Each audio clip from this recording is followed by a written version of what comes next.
Welcome back to the channel. This is Trinity Storm and you are watching What If Naruto Was Saved by Hagoromo after Sasuke Retrival arc. If you enjoyed this video, please like, share and subscribe to this channel. Now wasting no more time, let's start the story.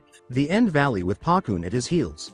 Kakashi was leaping through the forest with all of his strength. The animals fleeing the Valley of the End told him that Naruto and Sasuke were engaged in a fierce battle. I hope they don't kill each other, Kakashi thought as he heard a loud boom in the distance, which caused him to accelerate even more and made it difficult for Pakun to catch up. Kakashi was shocked to see the extent of the damage when he got there. Dear Kami, what did those two do? Glancing around, he saw the extent of their damage to the valley, which nearly equaled the first Hokage vs. Madara battle. The most obvious aspect was that some rocks seemed to have fallen to the ground as a result of the explosion. Then he noticed Sasuke's body on the ground close to the water. Pakun glanced around before turning to face Kakashi, who rushes to check on his subordinate. Despite being severely beaten and suffering numerous wounds, he managed to survive. It's good he's still alive. However, how was Naruto able to use the curse seal to resist Sasuke? While creating a clone, he thought, there's no doubt that he used Kyuubi's chakra. Sasuke was picked up and restrained by the clone. The original thought to himself, he stopped Sasuke. As he searched for Naruto, imagined that he could have killed him if he had received the right training. However, perhaps he ought to have when he noticed something in the water. He thought, this is going to cause a lot of tension. Blood was involved. Kakashi's eyes widened in horror as he followed the trail to the waterfall. No, he muttered. Naruto was buried beneath some rocks close to the waterfall, his left hand and leg hanging down. Pakun was startled when Kakashi exclaimed, Naruto. As the Jonin rushed in the direction of the boy, he acted swiftly and started to push the rocks away from Naruto. He doubled his efforts as he occasionally had flashes of Obito in the same state. Even for a seasoned veteran like himself, he almost gasped when he finally moved the final rock and assumed Naruto's form. Blood was oozing from some of the wounds on Naruto's right and left bodies, which were entirely destroyed. His right eye was closed and had a purple eyelid due to severe bruises. He could see some repairs being made to them, though Kakashi turned to face his clone, carrying Sasuke as if he were a dead animal, and thought, the fox is probably using his chakra to save Naruto. His final words were delivered with a growl. Take him back to Konoha and inform Tsunade to prepare a room for an operation. Also make sure Sasuke is put in the wing for prisoners. The clone gave a nod and started to retreat. Kakashi started helping with Naruto's wounds while that was going on. The Konoha Tsunade was running as fast as she could toward the hospital in Konoha a few hours later. Before the elders and civilian council stormed into the room and demanded to know what had happened to Sasuke, she had only heard from Kakashi's clone how horrible Naruto's condition was. However, Tsunade literally fought her way through the obnoxious crowds in the direction of the hospital. After a Chunin informed her that Kakashi had returned with Naruto, she could rely on Shizune and the other medical professionals to treat the other retrieval team members, even though it was true.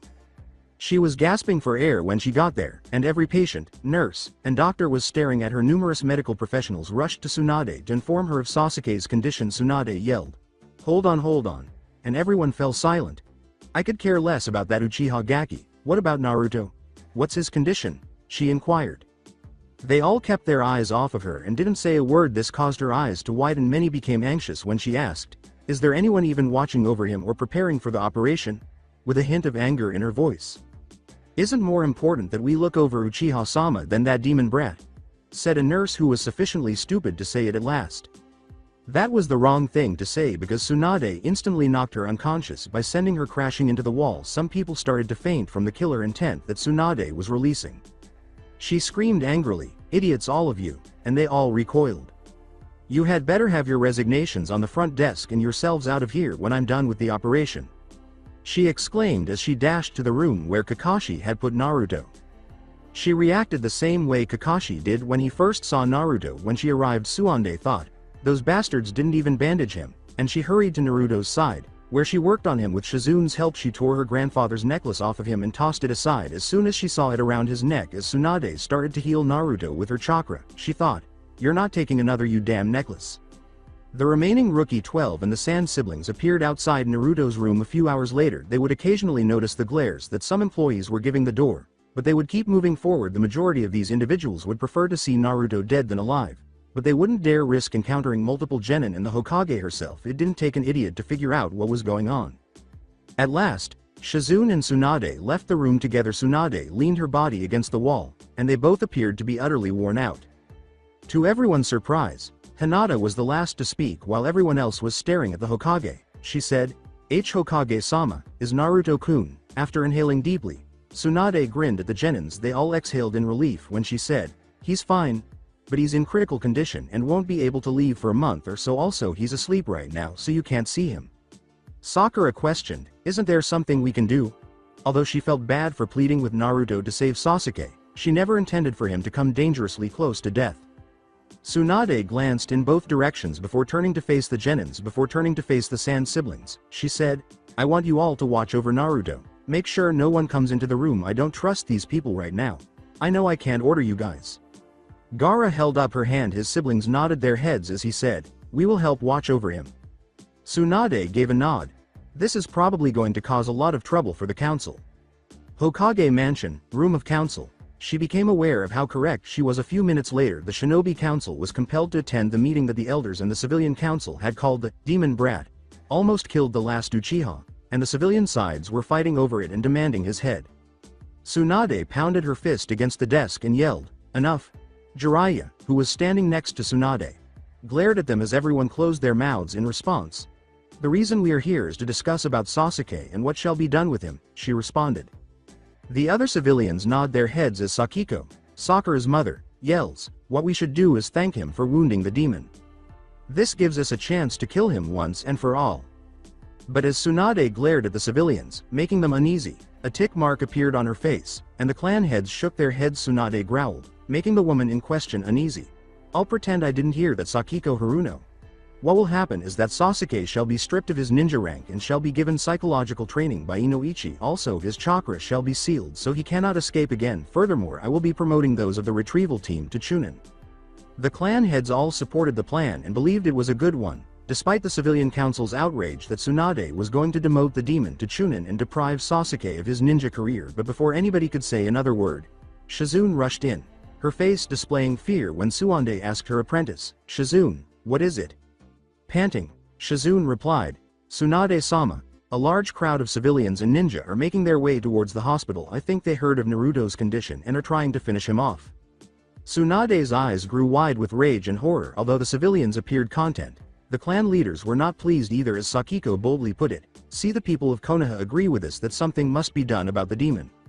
Tsunade gave her a glare for this, and she simply got up and started walking in the direction of the hospital. However, she turned to face the civilian council before leaving the room, giving them a lot of killer intent. She said, for your sakes, he better be less hurt than he already is. She then hurried away, Shizune and Jiraiya trailing behind. Hospital in Konoha. Back at the hospital, a sizable throng of civilians and a few Chunin were seen hammering on the door and wailing for Naruto's blood. They eventually succeeded in breaking through the hospital staff's guarded door and started running toward Naruto's room, knocking down a number of patients, physicians, and nurses in the process. Nobody was aware that someone was already there while the others went elsewhere to get gifts for Naruto and the retrieval team. Hinata Hyuga, who had a crush on Naruto, stayed by the door.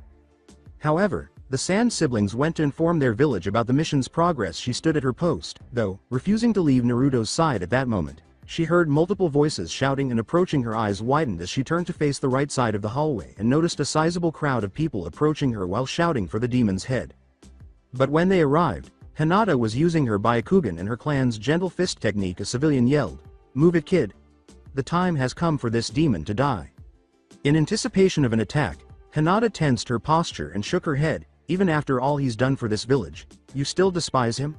The only demons here are you people, she replied with disdain. One of the civilians snorted. He shouted, get her out of the way.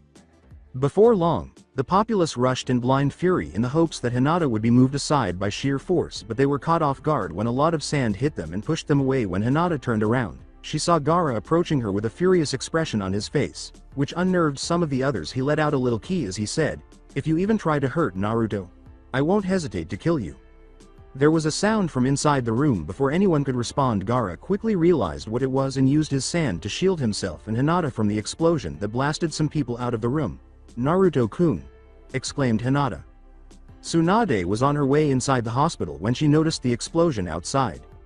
As she ran towards the explosion, Tsunade yelled, that's where Naruto's room was. A number of Anbu appeared behind her, requesting that she stay behind while they looked into it, but she completely disregarded them when she arrived. Jiraiya, Shizune, the Anbu, the Rookie 12, and their senseis saw nothing but a number of individuals with black masks covering their faces and black capes. Additionally, the one in front of the hands was. As Hinata and Gaara gazed out the hole, she exclaimed, "Naruto-kun." From above, Tsunade glared at the man holding Naruto after glancing up at them. Then she growled, "Let him go." This didn't seem to bother the man, who just hid Naruto behind his cape. Then, with a deep voice, he declared, "Konoha will be destroyed by the Shattenreich in 5 years." When he spoke, Tsunade's eyes widened, but she soon saw that they began to shimmer away, taking Naruto with them. "Wait," she exclaimed as Gaara, hoping to halt them, willed his sand to attack. However, it was too late. They had vanished completely, leaving no sign of them at all. Tsunade simply blinked frantically, praying that this was not taking place. However, when nothing came of it, she slammed her hands into the hospital's exterior wall, creating a wide crack. She fell to her knees and cried out, "God damn it," as Jiraiya attempted to console her. Not even the other members of the Rookie 12 could believe it when Hinata realized her crush was gone. She broke down in tears. Kurenai leapt to her location and attempted to console her as well. Gaara stepped back from them. All of this was visible to the hospital's crowd through the hole in the wall. One of them finally exclaimed, "Well, thank Kami, the demon is gone. I say we should celebrate." But as soon as the sand started to envelop him, his voice trailed off. The glare Gaara was giving him made him look up and wince. Tsunade yelled before anyone could respond, "Gaara, send that man down here." Gaara obeyed and threw the man hard onto the street, knocking out some of his teeth in the process. However, he felt a shadow and a great deal of murderous intent hovering over him as he was ready to stand up. "Now," she said, cracking her knuckles, her voice dark. "What exactly did you say?" Defiantly, the man said, swallowing hard, "I'm glad that they took the damn demon, and I hope they give him a slow and painful." His sentence was never completed. To everyone's surprise, Tsunade punched the man so hard in the face that he flew over the village, just like she had done to the nurse a few hours earlier. Tears were streaming from Tsunade's eyes as she inhaled deeply. She was aware, though, that Hinata's pain was nothing in comparison to hers, as she continued to cry, "Kurenai." The aforementioned Jonin gazed down at the hero as she made her way back to the Hokage mansion. She said, "Take Hinata to your place for her to calm down." "I don't think the Hyuga compound is a good place for her to calm down." She was certain that this was not the end as she made her way back. The Hokage mansion's roof in preparation for giving the order to search for Naruto. Tsunade had gathered all of the Jonin and Shunin that were available. And remember, we can only assume that these people are extremely skilled, so be careful. If you believe that you'll need support, then contact other teams and have them move to your location, but continue to follow them at a distance. The voice said, "That will not happen, Tsunade-sama." When Tsunade turned around, she saw Danzo, Kaharu, and Hamaru approaching her. Their expressions told her that something wasn't right. Danzo said calmly, although he was furious that the Kyuubi child, who had been hurt and within his reach, was no longer there. "If either Kumo or Iwa realizes that we do not have our Jinchuriki and that the last Uchiha is being rid of his shinobi status, then they will no doubt use this as an opportunity to attack us." Even though he wanted to pursue them with his root agents, he was aware that Konoha was not prepared to be left alone with so few shinobi. Tsunade gave the elders a scowl. "So what? You suggest we just abandon him?" Kaharu gave a nod. "Exactly, we are in no shape to go out on another hunt for a ninja. Besides, we all Naruto's loyalty to the village. He will find a way to escape and come back here or die trying. Either way we win." Down below, cheering could be heard before Tsunade could respond. People were yelling and screaming with delight. "The demon is gone!" Tsunade exclaimed as she saw a sizable crowd making their way to Naruto's apartment complex. When Tsunade realized what they were doing, her eyes widened, and she turned to face the group of ninjas. "I want all of you to head down and assist the Anbu in restoring order. Arrest those responsible for these riots and send them to Ibiki." She instructed to keep things under control. The ninjas all nodded and scattered. Tsunade hoped it wasn't bad news when Shizune suddenly ran up, but that day, Kami seemed to be scowling down at them. "Tsunade-sama. The Hokage vault has been breached." Tsunade, the elders, and Danzo all widened their eyes in surprise. With dozens of strong seals on it, the vault was one of the village's most heavily guarded locations. Shizune was asked by Tsunade, "How much was stolen?" The woman with the brown hair shook her head. "Everything: scrolls, documents, weapons, even the scrolls of seals. Everything in there is gone." Tsunade wondered how this was happening and swore to herself they take Naruto first, and then they celebrate the return of their hero, Sasuke Uchiha, and his disappearance. "I think we can all agree that this shall be kept a secret from the rest of the village. If word somehow gets out, we're going to have a hell of protecting the village." Tsunade responded. She reasoned, "But that doesn't mean I'm going to stop looking for you, Naruto." But they had no idea that someone was watching the entire event. In other places, several pictures of people started to encircle a lantern on top of a pillar inside a cave that was the only source of light. The first to speak was one of them. "Report. What is the situation in Konoha?" he inquired. Before Black Zetsu could speak, another individual with yellow eyes responded. "Sasuke Uchiha has been recovered and brought back to Konoha, but he's being put under arrest for his attempt to leave the village. Furthermore, the nine-tailed Jinchuriki has been taken. The people who took him call themselves the Schattenreich." Deidara remarked, "Looks like this changes our plans." The leader gave a head nod. "It does, but for now it is a mere setback. We shall focus on capturing the others and then turn our attention to find the nine tails," he concluded. "Anything else?" Zetsu gave a nod. "Only that the man that was carrying Naruto. His chakra levels were off the charts, tailed beast level almost." The leader's eyes narrowed. "I see." Kisame laughed. "He sounds like he's going to be one hard cookie to break." "Enough, this meeting is adjourned. Return to what you were doing, but remember to be ready when I contact you," the leader responded.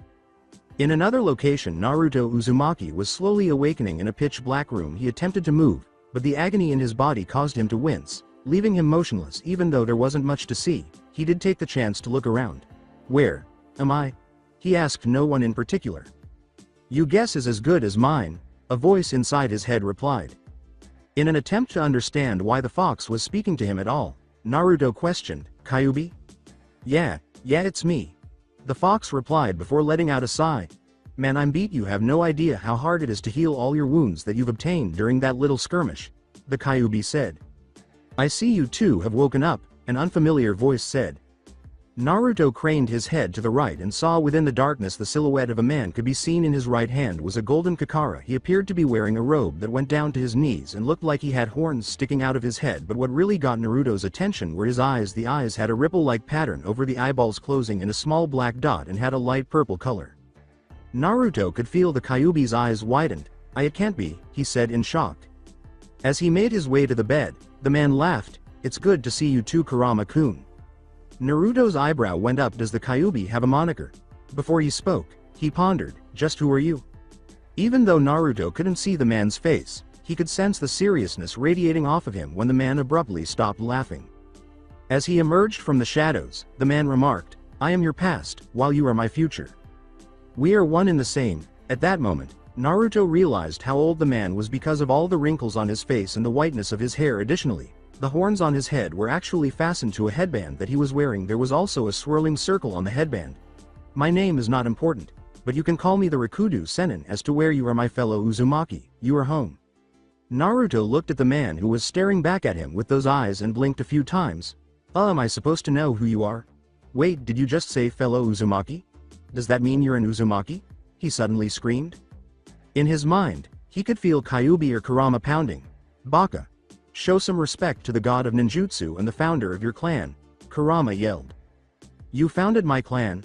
How old are you then?" Naruto asked, turning back to face the older man after gasping at the revelation. The man burst out laughing and then started coughing, but he was still grinning.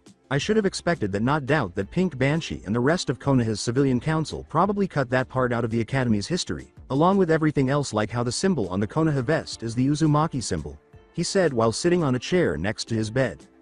As the man went on, Naruto's eyes grew wide like plates, but he said nothing. "I suppose I should start at the beginning," he replied. Naruto nodded and said, "Naruto-kun, I want you to listen well. Understood?" Very well. In the early times of the world, when clans had yet to form or hidden villages were far from being created, it was my time and I was known as the Sage of the Six Paths. I originated from the Whirlpool country, though it wasn't called that at the time. My people were well known for their longevity, but I was born with these unique eyes. The Rinnegan. With them I brought forth peace and tranquility along with the creation of ninjutsu, combining yin and yang elements. However, my greatest achievement was defeating a certain demon, the primordial of destruction, and might as well be called the apocalypse, the 10 tails, or Jubi as it is called. Naruto's jaw fell open in disbelief. He tried to stand up but instantly flinched in agony. "You're telling me that there was a demon with more tails than the Kyuubi?" he asked. Naruto was gently pushed down by the sage. "Be careful, Naruto-kun. It has been 3 months since they took you from Konoha and you're still not in the best condition to be moving around. I'm sure Kurama-kun is still healing you," the man replied. Naruto's eyes grew even wider. "If at all possible," he cried out, 3 months. "I've been here for 3 months?" But he flinched once more from the agony. In fact, Naruto finally had a chance to examine himself after it was mentioned. He became aware that his face was bandaged along with the rest of his body. He was only able to move his left arm and was unable to feel much of his right or left side. Additionally, he experienced multiple stitches throughout his body before the sage's Kakura gave him a hard blow to the head. He screamed, "What the hell happened to me?" With that, the sage sat down once more and said, "For Kami's sake, boy, calm yourself. Now where was I? Ah yes, I battled the 10 tails for months until I used a powerful Fuinjutsu to defeat it. By sealing it into my own body, thus I became the first Jinchuriki and was hailed as a hero of the world." Naruto simply gazed in wonder at the elderly man, who was presumably even more magnificent than his idol, the fourth Hokage. He remarked, "Wow, Osan, that is so cool," and then scowled. "Wait, if you sealed the 10 tails, then what happened to the other tailed beasts?" The wise man grinned. "Well, you see, they didn't exist at the time. The 10 tails demonic chakra, no offense Kurama-kun, was too powerful for the seal. I realized that when my death came it would be free again to bring forth destruction once more, so I used my most powerful jutsu, only usable by me due to my dojutsu. The creation of all things. With it I created the 9-tailed beasts with the 10 tails chakra, giving them forms as well as for its body. I used another jutsu to trap it in a stone prison that I sent to the sky. This prison became the moon." Naruto exclaimed, "Whoa." Upon hearing all of this he asked excitedly, enjoying this story, "So then what?" The sage grinned at the boy's eagerness and went on, "Well, on my deathbed I gathered my 2 sons to choose one of them as my successor. My oldest one had my eyes, my powerful chakra and spiritual energy, while the youngest one had my body, my powerful will and physical energy. My oldest son wanted to use power to bring peace, while my younger son wanted to use love to bring peace." Naruto questioned, "And you picked the youngest one, right?" "Exactly, but his brother became envious of this and attacked his younger brother. Of course, this feud continued through their descendants. The Senju clan founded by the younger one and the Uchiha clan founded by the older one," the individual replied. "What?" exclaimed Naruto. "Are you telling me your kids were the founders of the 2 clans that founded Konoha?" he inquired. The sage's eyebrow went up. "I'm surprised you know that, but yes they did, and the feud continued onward through them, and to my disappointment neither of their clans truly brought peace. No matter how much they tried, their promise to me seemed to only spark war between them and the world." Naruto was still unable to comprehend something. Kurama nodded and asked, "Wait, if you died, then how are you here?" "Yes, I would like to know that as well. I remember your last words to me and my brothers." The man let out a sigh. He tightened his hand around his staff and said, "Well, you see, thanks to my creation of all things along with my clan, which by now I'm sure you know is the Uzumaki clan, we created a room in another dimension with seals surrounding both the inside and outside of the room. The said room that we are currently in, this room feeds me natural chakra, thus sustaining my life force. From here I can also see all and hear all that happens around the world, and so far I'm not happy with how things turn out, especially with my country, village, and clan." Naruto pondered, What happened to our clan?" After he calmed down, the sage said, "Genocide. During the Third Shinobi War, both Iwa and Kumo attacked the village at once, overpowering the defenders. Many clansmen and women were lost during the invasion. Fortunately we came prepared for the worst, and while many of our kin fled the village and country, scattering across the nations, the rest hid in pocket dimension rooms protected by powerful seals and barriers that stopped the enemy from getting any further. It was 2 years inside the rooms while only 4 months went by out in the real world. By then Usuzu Shioakir and the nation was in ruin by the war." The sage observed that Naruto was grasping the blanket with rage. Naruto's attention was drawn to the sage's statement, "But, we endure, and under the guidance of your uncle and myself we began to secretly rebuild both the nation and the village, while others went to bring back our scattered clansmen." Before realizing, Naruto blinked at him for a few seconds. He exclaimed, So you're saying that my family is here? Even my parents?" The sage sighed after glancing at Naruto. Naruto looked down, distraught, and said, "Naruto, your parents are dead. They died during the Kurama-kun's attack on Konoha 12 years ago." Naruto's eyes brightened as he glanced up at the man who was laughing. "But before you get gloomy, why don't you listen to who they were?" he asked. "Your mother was Kushina Uzumaki, the second container of Kurama-kun, the first being Mito Uzumaki, the wife of the Shodem, and your father." He took a moment to think. "Your father was Minato Namikaze, the Yodem Hokage." Naruto was shocked by what he had just heard. He was shocked to discover that his father was the fourth Hokage, but even more surprised to discover that his mother had been the Kyuubi's container before him. As tears started to well up, he questioned, "My own father sealed the Kyuubi inside me? Why?" Naruto was comforted by the sage's hand. "It's because he couldn't ask for anyone else to sacrifice their child for the sake of the village. Also, he had faith that you could control Kurama-kun's chakra, which I believe you can too, Rikudo replied. Naruto wiped a few tears from his eyes and nodded. But why didn't my uncle come and get me? And what about my mother? He inquired. Rikudo let out a sigh. As I said, your mother died that night. For your uncle, he came to Konoha a few days after the attack, demanding that you'd been turned over to him. However, the third lied to them and said you had died because he knew that if Konoha's only Jinchuriki left, then the village they would lose an advantage against the other great villages. Of course, your uncle didn't know this at the time but had to leave, otherwise he might give away that the Whirlpool Nation and Usuzu Shioakir were rebuilding, especially since it was Konoha that betrayed us during the Third War by not coming to our time of need. Naruto was incredulous the third was deceiving him about his parents and relatives who believed he had passed away. Konoha denied him the opportunity to live a happy life, and to make matters worse, the village he sought to win the respect of betrayed his mother's hometown. He was now so furious with Konoha that he felt as though his remaining allegiance to it was eroding at last. Naruto uttered, I just can't believe it, I don't know what to say except, thank you. I can see now that perhaps Konoha was never the right place for me, but here was. The sage's eyebrows went up as he stood up and left Naruto, who was observing his every move. He said, well, if you insist, then I shall tell you my plan. I've realized that both my sons were right with their ideas for peace. Love is the key to peace. But love brings forth power, allowing us to accomplish peace. I desire to lead the Uzumaki clan. My clan and yours to lead this world to peace. However, if I leave this room I will automatically die. That is where you come in, Naruto-kun. As the sage proceeded, Naruto inclined his head. You see, you're actually a direct descendant of mine and thus the only one who can control the full power of these eyes. However, yours will take a while to develop, which is why I shall fuse my eyes with yours, thus increasing your powers tenfold. You, Naruto, shall become the next sage of the six paths and lead this world to true peace with love and power. The mere thought of all that power and the good he could accomplish with it made Naruto's eyes widen. With a determined expression in his eyes, he said, well, I can't let my ancestor down now, can I? Rikudo grinned at his descendant. That's what I like to hear. Your uncle and a few of your clan's finest fighters will give you endless training to master your new power after I've finished giving you the eyes. However, there are a few things I need to tell you first. Let's first discuss a particular Hyuga girl, though. In an attempt to determine who he was referring to, Naruto scowled. The only Hyuga girl he was aware of was Hinata. How about her? Did he ask? Are you really that blind after chasing that little pink head? The Rikudo sighed. Hinata has been crushing on you since the academy and beyond, as you must have noticed. You did, after all, protect her from a group of bullies. Before the memory struck, Naruto paused to think, oh yeah, I nearly forgot.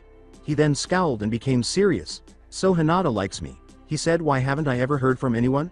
What kept her from telling me? I think you know the answer to that, Naruto-kun, the Rikudo said, patting Naruto's head. She had feelings for you, but no one cared enough to tell you. Don't hold Hinata responsible either. She was simply too shy to tell you. However, this is your chance to make up for all of that lost time. The time to take action is now. All right, let's do it, Naruto said, looking up at the Rikudo Sennin with a determined expression in his eyes as he considered his hand and everything that had happened to him thus far, including the lies and the pain. However, I need you to do something first. And that is? The wise man said, nodding. The Konoha. After 3 months of Naruto's absence, the days had been crowded with celebrations of the demons' departure from the village, which led to Tsunade sending Anbu to put an end to them and sending the instigators to meet with Ibiki. This caused the civilian council to argue and the elder council to voice some complaints, and today, a rainy day, to be exact, was another argument, this time concerning Sasuke's status. The civilian council had been urging Tsunade to allow Sasuke to return to his position as a shinobi of Konoha. And why should I? Tsunade inquired. Because we need him to revive the Sharingan, which will bring much fame to Konoha. Sakiko rolled her eyes and exclaimed. And also allow Sakura to get some of his clan's fortune for us. And how do you know that Sasuke won't just try to leave the village again to join Orochimaru?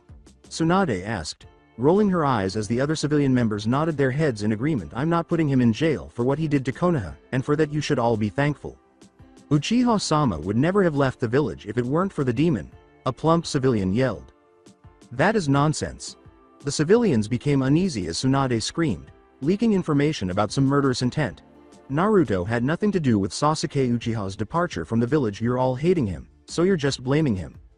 Everyone turned to watch Shikaku as he sighed and said, if I might make a suggestion, though it is troublesome, perhaps we should focus on more things like the sudden drop of the economy in both Konoha and the Fire Country. The Land of Waves, Spring, and Tea have all broken their treaties with Konoha and the Fire Country, along with Takigakure and Suna, Tsunade said. nodding and revealing a letter from the desk. This just came from the daimyo. They somehow heard about Naruto's disappearance and refused to do business with a country or village that curses a hero while celebrating a traitor. Sakiko shouted, "It is obviously the demon's fault that we lost all these alliances and treaties, as the elders and civilians were at a loss for words. This wouldn't have happened if you hadn't done such things to Uchiha-sama," she stated as if it were the most sensible thing in the world. Tsunade said somewhat angrily, "It's because of Naruto that we had any of these alliances in the first place," as the clan heads, elders, and Hokage stared at her, wondering how foolish she was. The civilians all roared in protest, but Tsunade's glare silenced them. "For your sakes I sent an ulterior to them, which they accepted." She watched as smiles appeared on their faces and smirked, relishing this. "Sasuke's clan status shall be stripped and his compound along with its contents shall be confiscated as well." The Fire Daimyo is furious about these developments and has even demanded that Sasuke be executed immediately, something that many other nations would also want, knowing that she had destroyed not only Sasuke but also the civilians. She declared, "Everything shall now belong to the village," meaning the shinobi part, not the civilians. Tsunade grinned as she saw the faces of the civilian council fall in shock at the news. The first to respond was Sakiko, who said, "You can't do that. Sasuke needs all that so he can revive his clan, otherwise he'll leave the village," she screamed, causing everyone to flinch in agony.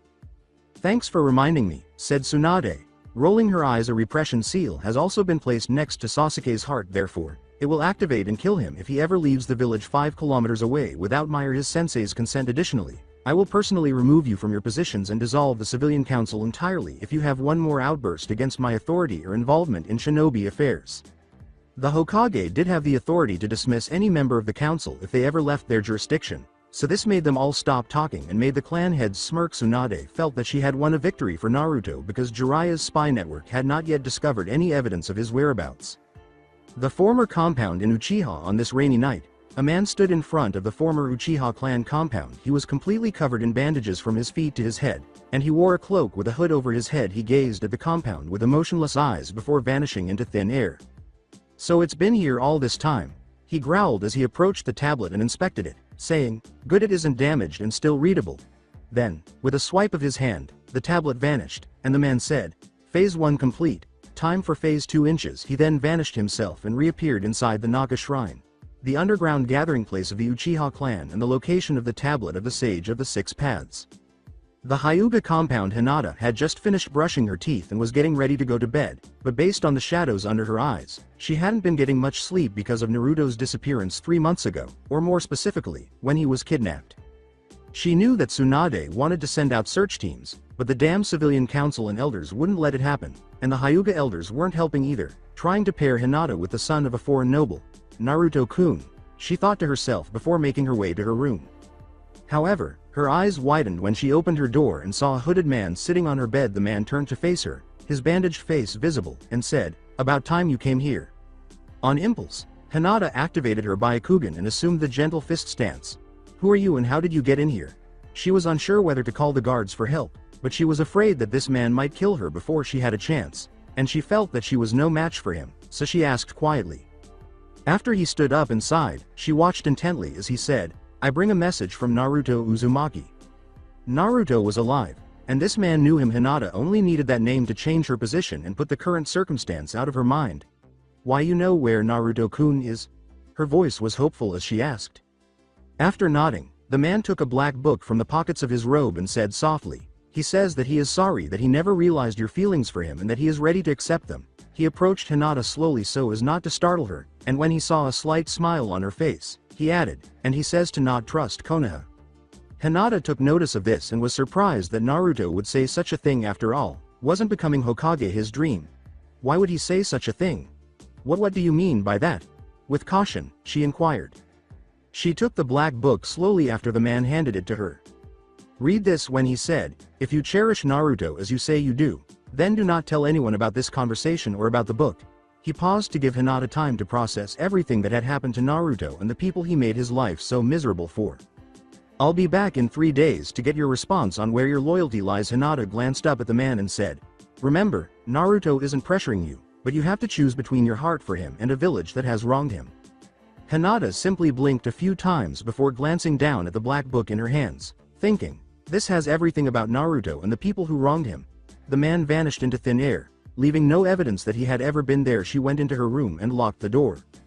Heisen Uzumaki, the younger brother of Kushina Uzumaki and the uncle of Naruto Uzumaki, stood atop the lookout of the Azukage mansion, also known as the Schadenreich headquarters, overlooking the rebuilt village of Usuzu Shioakir.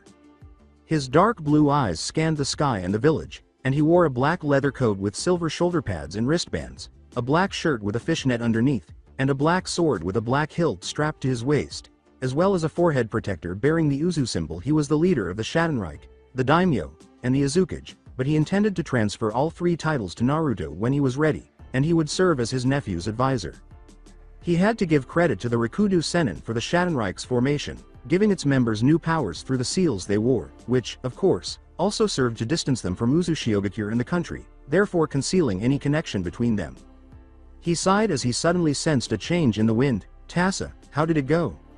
The man with the bandages, Tasa, approached Heisen and removed his hood, revealing red hair that protruded from the bandages and blew in the wind, as well as the robe he was wearing. "How is Naruto?" Tasa inquired.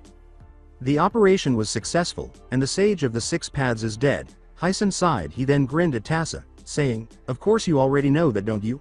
It will also take some time for Naruto to get used to his new eyes. I've taken the tablet of the Sage of the Six Paths and brought it here for Naruto to read when he's ready," Tasa said, rolling his eyes despite the bandages covering his face. "Additionally, I gave the girl the book of the third as he gave the tablet to Heisen," he declared. "I'm prepared for the next task."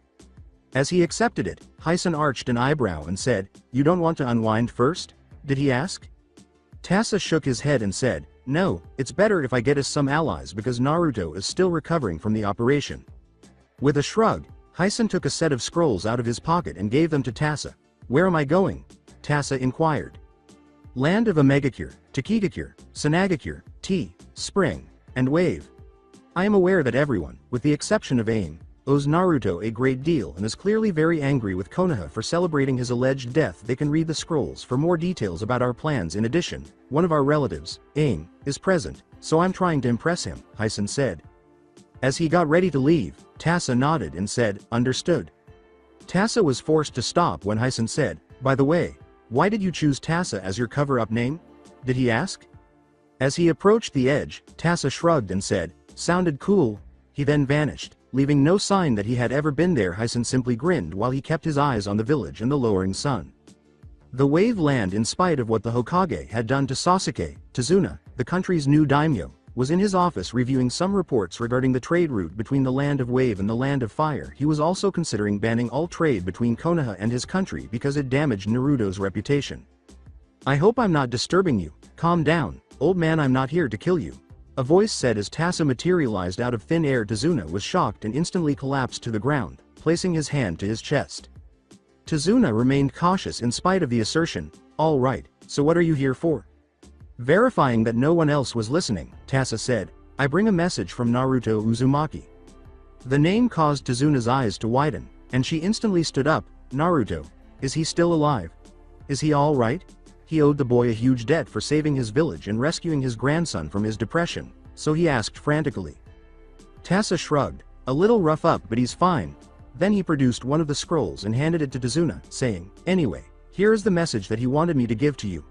The man opened the scroll and read its contents, his eyes widening at one point before narrowing as he finished, and then he looked up at Tasa and said, "Without hesitation, I understand. Count Wave in. I'll be back in 4 days to hear how you progressed," Tasa said, nodding and about to leave. "Tell Inari that Naruto says hello as well." Then he vanished in a whirlpool. Before calling his secretary, Tazuna muttered, "It's amazing I've made the decision that we will continue to trade with Konoha and the Land of Fire. However, going forward, the Whirlpool Nation will account for 2/3 of our trade. Additionally, send a message to some of our country's traders and merchants. If Naruto's plan was successful, these trades would provide them with a wealth of important information about Konoha."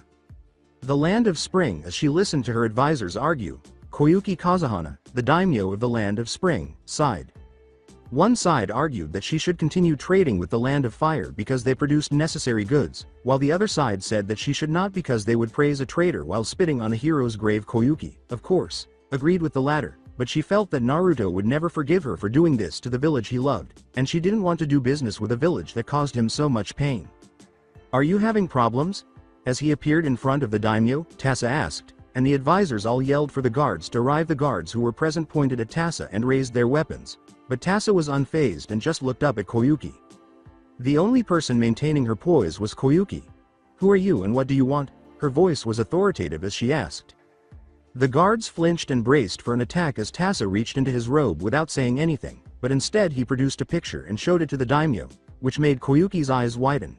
It was the same picture she had given to Naruto, the one she signed, which could only mean one thing.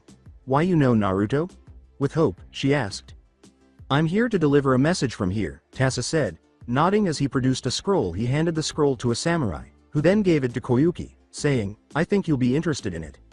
So Naruto wishes us to continue trading with Konoha to gain information on them, while at the same time trade more of our resources with the Whirlpool Nation and Usuzu Shioakir." Tasa nodded, and the female daimyo responded in the same way as she had with Tazuna. "I like it," she said. "Tell Naruto that the land of Whirlpool is happy to form an alliance with the land of Spring. Additionally, let him know that I'm happy he's alright." To the astonishment of everyone present, Tasa bowed before vanishing. "Incredible," Koyuki muttered. 2 days later, Konoha Hokage's mansion. Since the Shinobi Council was seated around Kurenai and her genin team was standing behind their sensei, Tsunade handed the scroll to Kurenai, saying, "So you all understand the mission." Then she turned to Hinata and said, "You are to go to Suna as ambassadors for Konoha to rebuild the treaty between our two villages. Hinata, since you have more political training and have the stature as an heir to a noble clan, you shall be influential in reforming the relationships between them in us," she said. With a fierce nod, Hinata said, "Hi Hokage-sama, I won't let you down." From his seat, Hiyashi smiled slightly at his oldest daughter's newfound self-assurance. He knew that she had always harbored feelings for Naruto but was never permitted to date him because of her position. However, his disappearance seemed to have encouraged her to be more resolute in her life. As if to pay tribute to the boy's memory, he was grateful for this, even though he didn't harbor any animosity toward him. Unbeknownst to him or anyone else, though, Hinata's confidence stemmed from what she read in the book. She was still incredulous that the third had lied to his own family and about Naruto's heritage, but as she read the book again and again, her resentment of the Konoha people grew until she made the decision to confront the man she had met 2 nights prior and give him her response. The yelling outside the door interrupted her thoughts, and before anyone could inquire as to what was going on, the door flew open, revealing an enraged Sasuke Uchiha inside, followed by a number of the civilian council members, if not all of them, and Shizune. "My apologies Tsunade-sama, but they just pushed their way through." Shizune glared at the intruders. "And what do you think you are doing, barging into my office during an important matter?" Tsunade said, raising her hand to indicate that everything was okay. She had been waiting for Sasuke to confront her about what she had done. "Oh, how much I'm going to enjoy this," she thought to herself as Sasuke appeared directly in front of her. She kept her amusement in check and maintained her serious expression. "I want my clan status returned to me at once." Sasuke glared at Hokage, who was not in the least bit intimidated, as he activated his Sharingan. "What is mine is not yours to take. In addition, I insist on having the scroll of sealing so I can kill my brother with the jutsu inside. The civilian council is already on my side," he yelled fiercely. "They don't know that the scroll is missing," Tsunade thought as she rolled her eyes and glanced behind Sasuke at the civilian council, where Sakiko, at the front, held a piece of paper with multiple signatures. "Oh really? So you think that the civilian council's approval will aid you in shinobi matters?" With a smug expression, she asked. After a few seconds of blinking, Sasuke slammed his fist down on the desk once more and said, "Yes, now return what is rightfully mine," he yelled. "Anbu, take Sasuke Uchiha away and restrain him in his house since he is now under house arrest," Tsunade said, letting out a sigh and snapping her fingers. Suddenly, 2 Anbu ninjas materialized on either side of Sasuke.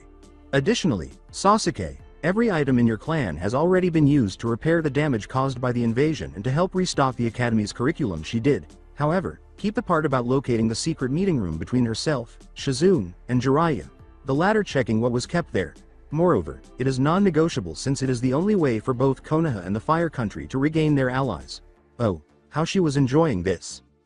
Sasuke's eyes widened, and he attempted to lunge at the Hokage, but was quickly knocked out after being smacked hard in the back of the neck.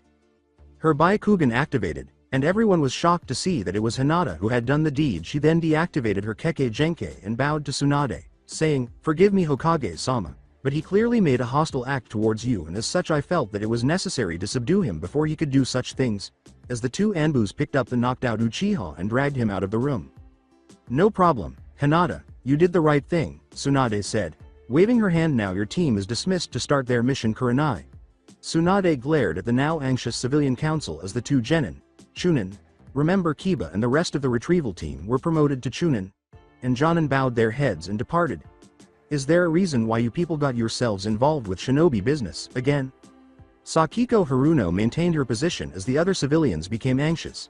We did so because what you did could have greatly cost us the Sharingan since Sasuke Uchiha is the last loyal member in Konoha, she said, to which some of the clan heads responded with a number of snorts. Before speaking, Tsunade raised an eyebrow and said, loyalty I highly doubt, but in any case hand me that paper. When Sakiko did not move, Tsunade sent a glance to Shikaku, who nodded. Before anyone could react, Sakiko was paralyzed as Shikaku trapped her with his shadow possession. She was unable to control her own movements, so she handed the paper to Tsunade, who carefully studied it. Surprisingly, only half of the names on it were on it. I guess some of these people do have brains after all, she thought as she snapped her fingers, causing several more Anbu to appear. Tell the others that I'll let them go for the time being. Now that's over with, maybe now we can really discuss Konoha's future without idiots trying to ruin it. The clan heads laughed, but stopped when Tsunade scowled. Anyway, while the peace talks with Suna will hopefully be successful, Takikakir has fully cancelled their treaty with us, Tsunade said, turning to the Shinobi Council after the Anbu nodded and started to escort the civilians out of the room. Although we do not have an alliance with them, I was informed a day ago by their leader, the Takikage. I believe I stated that correctly, that we are still permitted to enter their country on missions as long as it does not obstruct their efforts to improve the economy of the nation. After the clan heads gave a nod, Sume held up her hand and said, how about Naruto?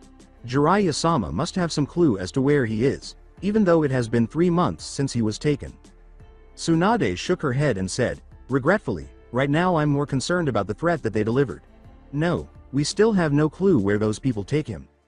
You really think that they'll attack Konoha in 5 years as they said? Asked Shoza, raising an eyebrow. Did he ask? With a sigh, Tsunade said, I'm not sure what to anticipate. I don't want to deal with any more issues because the last few weeks have been terrible. But speaking of Naruto, she took out a file and handed it to Shikaku first, saying, I want you all to read this. Are you telling us that Naruto is the son of Minato Namikaze and Kushina Uzumaki? The head of the Nara clan asked, his eyes widening in surprise as he read the file. He inquired, eliciting startled responses from the other clan leaders. Yes, that was the reason Minato picked Naruto to be the next container for the Kyuubi, because he was his son, Tsunade said, nodding. Sincerely, you don't think Minato will ask another parent to shoulder that responsibility, do you? Anyway, since the elders and civilian council consistently refused to print Naruto's name on the memorial stone, I was considering revealing Naruto's lineage. The clan heads had to concede that she had a point, since this is more of a shinobi issue than a civilian one. I'm bringing this up with you all. Should we make Naruto's ancestry public? At last, the clan heads stopped talking and turned to face Tsunade, who nodded. Very good, so this afternoon an announcement will be made about Naruto's lineage. Very good, so this afternoon an announcement will be made about Naruto's lineage. I can't wait to see the looks on the civilian council, she thought. The clan heads never held any contempt towards Naruto during his time of growing up, and they knew his parents very well too. Sanagakure, Mansion of Kazekage. Sorry, Gaara-sama, but these are from the civilian council of Konoha, and they want permission to have a 30% profit with the goods we trade with them, said Matsuri, Gaara's first and only student to date, placing another big stack of papers on the desk in front of Gaara. These must be signed by both you and the Wind Daimyo. You might as well return these documents to them. Blank Matsuri-chan. Gaara sighed, wondering why he had accepted this job, but the thought of Naruto only made him realize that he was doing it for the sake of the village and to gain respect, but he was not going to deal with the demands of the Konoha civilians, the same ones that made Naruto's life a living hell and dishonored his memory. The daimyo and I have no intention of granting those avaricious individuals their requests. Matsuri bowed and grinned at her Kazekage's disobedience. Hi Gaara-sama. After taking the documents, she left the office. Matsuri-chan, Gaara said as she watched her leave. Pondering something, the girl paused and looked at the boy. After I'm done with all this, would you like to get something to eat with me? Matsuri's mouth dropped to the floor, but she quickly composed herself. I would be honored, Gaara-sama. Many thanks. She then skipped off to go for her walk. You were indeed skilled, young Kazekage, Tasa said as he walked forward while Gaara just stared at him. I can tell that you are having conflicted feelings of what to do with me, probably because of that damn Shukaku inside you. Gaara raised an eyebrow and slowly willed the sand to surround the intruder. Who are you? Did he ask? The case Cage eyed him carefully as he opened the scroll and read it, his eyes widening in shock before he regained his composure and looked up at Tasa. "I've come to deliver a message from Naruto Uzumaki to you and," he said, but he was interrupted by the sand wrapping tightly around him. A small amount of sand removed the scroll and brought it over to Gaara. Did he ask? Even though it was difficult due to the sand, Tasa shrugged. "Yes, for peace. The question now is, will you support us? Because of our abundant resources, Suna will benefit more from Uzu than from any other nation." For a moment, Gaara reflected. "Very well, I shall accept an alliance between our villages and shall inform the Wind Daimyo of this plan." He had read that the land of the Whirlpool was a much richer country than any others out there, and trading them could greatly boost the village's economy back up. In addition, he owed nothing to Konoha. He owed everything to Naruto, and if Naruto now supported Uzu Shioakir, so would Gaara. Gaara was shocked to learn that Tasa could have done that all along when he nodded and vanished. The Omegakure Pain, god of Omegakure and leader of Akatsuki, was sitting on a metal tongue on top of the village's highest tower, hidden in the rain. He would always be sitting there, watching the village while the rain poured down his body, unless he had other things to do. Conan, his partner and only friend, helped him run the village, and he was currently considering what to do now that the Kyuubi Jinchuriki was missing and Zetsu was still trying to find him. For the time being, they will concentrate on finding the others. A voice said, "Nice view you got here." Tasa arched an eyebrow and said, "Very impressive, Pain. You use those eyes of yours well?" Pain turned around and was startled to see a bandaged man in a robe inside the building holding a battered Conan. Pain moved swiftly, lifting his hand and dragging Conan to him to free her from the man's hold. With a slight cough, Conan glanced up at Pain and said, "Pardon me, I was dropped by him." While assisting Conan in standing up, Pain remained silent and simply gazed at the newcomer. "Who are you?" Pain questioned. "It's obvious that you are aware of the Rinnegan, but because of that, I cannot let you live." He raised his hand and said, "Shinrai Tensai." Then, in an attempt to send Tasa flying, he launched a strong gravitational blast at him, but Tasa easily held his ground, much to the surprise of Pain and Conan. Tasa brushed his sleeve and remarked, "Not as good as the original, but not bad." "Original?" Pain asked himself, but before he could react, Tasa shocked the god by appearing directly in front of him. Tasa's voice was dark as she said, "I would like to speak to the real you, Nagato Uzumaki." Pain was a little taken aback that this man was aware of his true name, but what really caught him off guard was that he referred to him as an Uzumaki. "Very well, I shall take you to the real me," Pain thought to himself before gathering his courage. "But Nagato." Conan's eyes widened, but as soon as Nagato, or the Diva Path, raised his hand, but was silenced, and the path started to guide Tasa to meet the real Nagato. After an hour, the trio entered a pitch-black room with only a lamp suspended from the ceiling. Tasa looked around for any potential dangers, but when he noticed something in front of him, he said, "So this is the real you." This was the real Nagato. Looking down at Tasa as Conan stood to his left and the Diva Path to his right, he was strapped into a machine and had red hair and pale skin. Like the Rinnegan, he was so thin that you could almost see his bones, and there were several large black rods of some kind sticking out of his back. "Now, why did you call me an Uzumaki?" he asked. Nagato asks in a commanding tone. "The truth is that you belong to the Uzumaki clan, which is from Uzu Shioakir in the land of Whirlpool." Tasa sighed when he sensed a great deal of killer intent emanating from Nagato. He realized he had touched a sensitive spot. "I would have assumed that your parents told you before they died." "Are you aware of my parents?" As he relaxed, Nagato asked. "Not personally," Tasa shrugged, "but the company I work for, Schadenreich, was established by the Uzumaki clan during the Third Shinobi War to realize the vision that the clan's founder, Rikudo Sennin, desired. The original Rinnegan is currently being implanted in our leader, and since you are related, he wants to suggest that Akatsuki and the Schadenreich form an alliance," Tasa stated. There was only one way to know if this was true, so Nagato narrowed his eyes. "How do you plan to bring about peace?" "Peace comes from me causing pain. How do you do it?"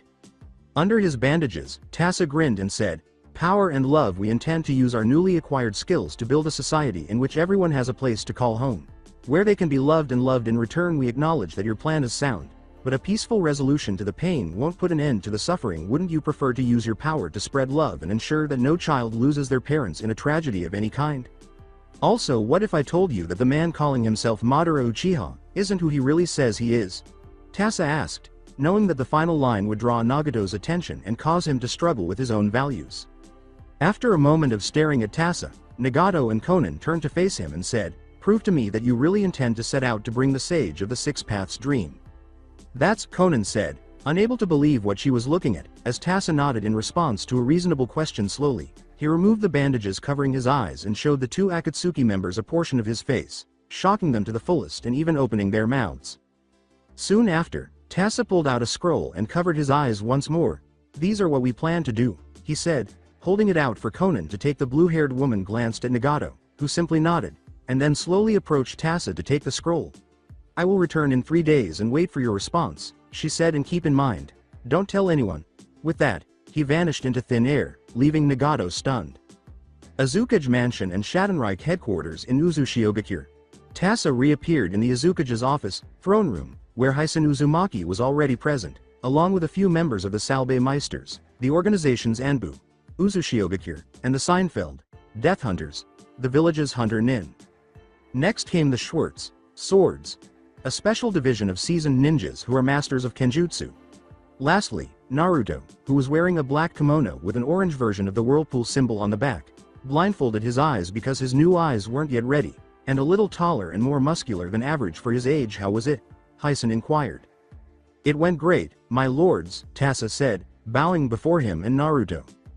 "The plan has been approved by the Land of Spring, Wave, and Tea, who have now secretly endorsed us. It will be made public in 5 years as you instructed, although Takigakure has also accepted the plan.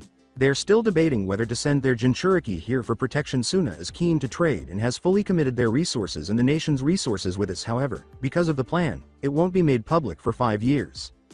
Despite wearing a blindfold, Naruto nodded and turned to face his uncle.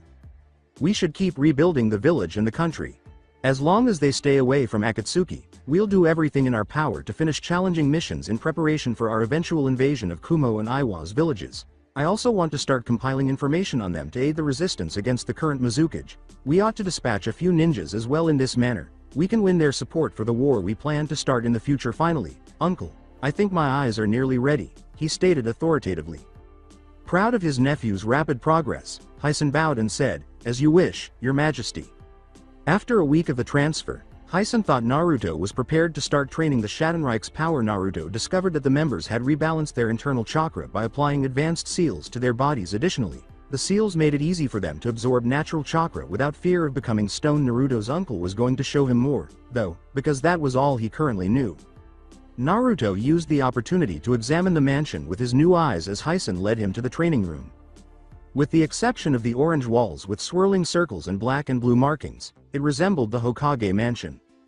Pictures of various notable people, including former Azukages, national daimyos, village heroes, and clan leaders, were displayed in one section of the hall. But it was the image of a 9-year-old girl with blue eyes, long gorgeous red hair, and a round head that drew Naruto's attention. A man with red hair, a mustache, and a beard stood behind them, both hands on their heads. Next to her was a boy with tan skin, blue eyes, and spiky red hair. "Whirlpool" was written in kanji on a cage hat that he wore. It wasn't until Heisen approached him and began examining the photo that Naruto realized he had stopped walking because he was so engrossed in it. Heisen grinned upon seeing it. "You probably know who that is, don't you?" he inquired. Naruto gave him a quick glance before turning back to the image. "Is that my mom?" he asked in response. Heisen gave a nod. He grinned as he recalled the past and added, "Along with myself and our father Sancho Uzumaki, the Azukage before me. This was when we first entered the academy in Uzu Shioakir. We were both so excited into becoming ninja, and Dad was so happy for us. We even forgotten about the Third Shinobi War. However, when the war did come, Kushina had to be sent to Konoha for protection, since she had Kuruma-san in her at the time."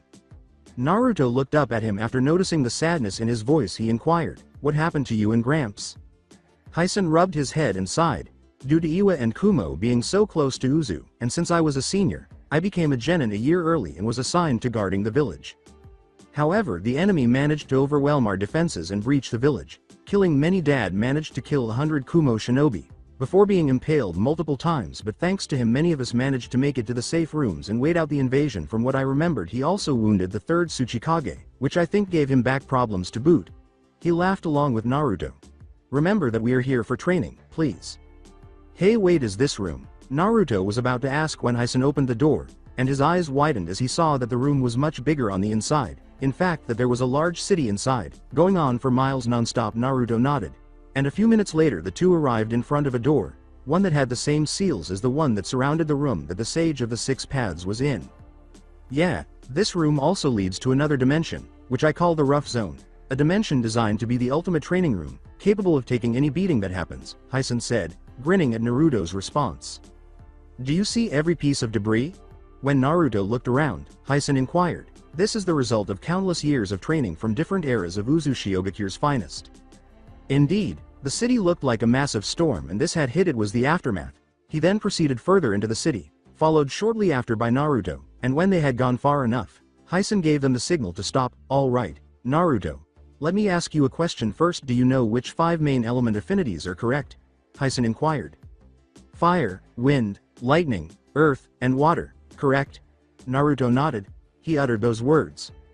That's right, and you are aware that there are sub-elements as well, Heisen said. Nodding, Heisen grinned as Naruto nodded and pointed to a building, saying, well, pay attention to this. Kogeki. Frozen rage. He then hurled multiple ice spears at the building with his fingertips, freezing a small portion of it when they struck it. Heisen grinned and said, we call this new style Majijutsu. Naruto's eyes widened as he witnessed his uncle employ the ice element. In essence, it's jutsu, but these attacks can be used without hand seals. Additionally, the elements we can use with regular ninjutsu are not the only ones available to us. We achieved this by applying unique seals known as Kamisama no Genso to our chests, which provided us with additional elements. He then approached Naruto before going on, saying, there are 6 different types of Majijutsu forms. Yogo, defend. Toraku, track. Hosoku, capture. Toku, talk. Kogeki, attack. And Fuin, seal. For each of the 6 types of Majijutsu, you can use a different element, but I will also teach you how to use Sage Style. Cocking his head, Naruto said, Sage Style? Did he ask? It's similar to Sage Art, but it doesn't require a summoning contract to function, Hinso said. Nodding. Additionally, Sage Art necessitates stillness in order to collect natural chakra, but with Sage Style, you can use a new level of Majijutsu without using the 6 forms of it. All you need to do is focus the surrounding natural chakra into a specific area of your body. Take note. This spell is the simplest and easiest of the many Sage Style techniques, Heisen said, holding out his right hand for Naruto to examine. A moment later, chakra started to surround it and quickly took the shape of a shuriken, but this time it was blue Geschoss, which translates to energy projectile. In German, is its name. It's similar to focusing elemental chakra into a weapon, but this form is derived from natural chakra and can also accomplish this. He then threw the shuriken as usual, but it exploded slightly when it struck the building. Naruto's expression changed from one of shock to one of a smile. Wonderful. You're going to teach me everything, then? Yep, and with your naturally large chakra it shouldn't be that hard to learn, Heisen said, grinning as he nodded. He then became serious, saying, just to let you know, I don't go easy on my students, so don't expect this to be an easy training. You might even learn some of the Sage Style spells that even I don't know. Are you prepared?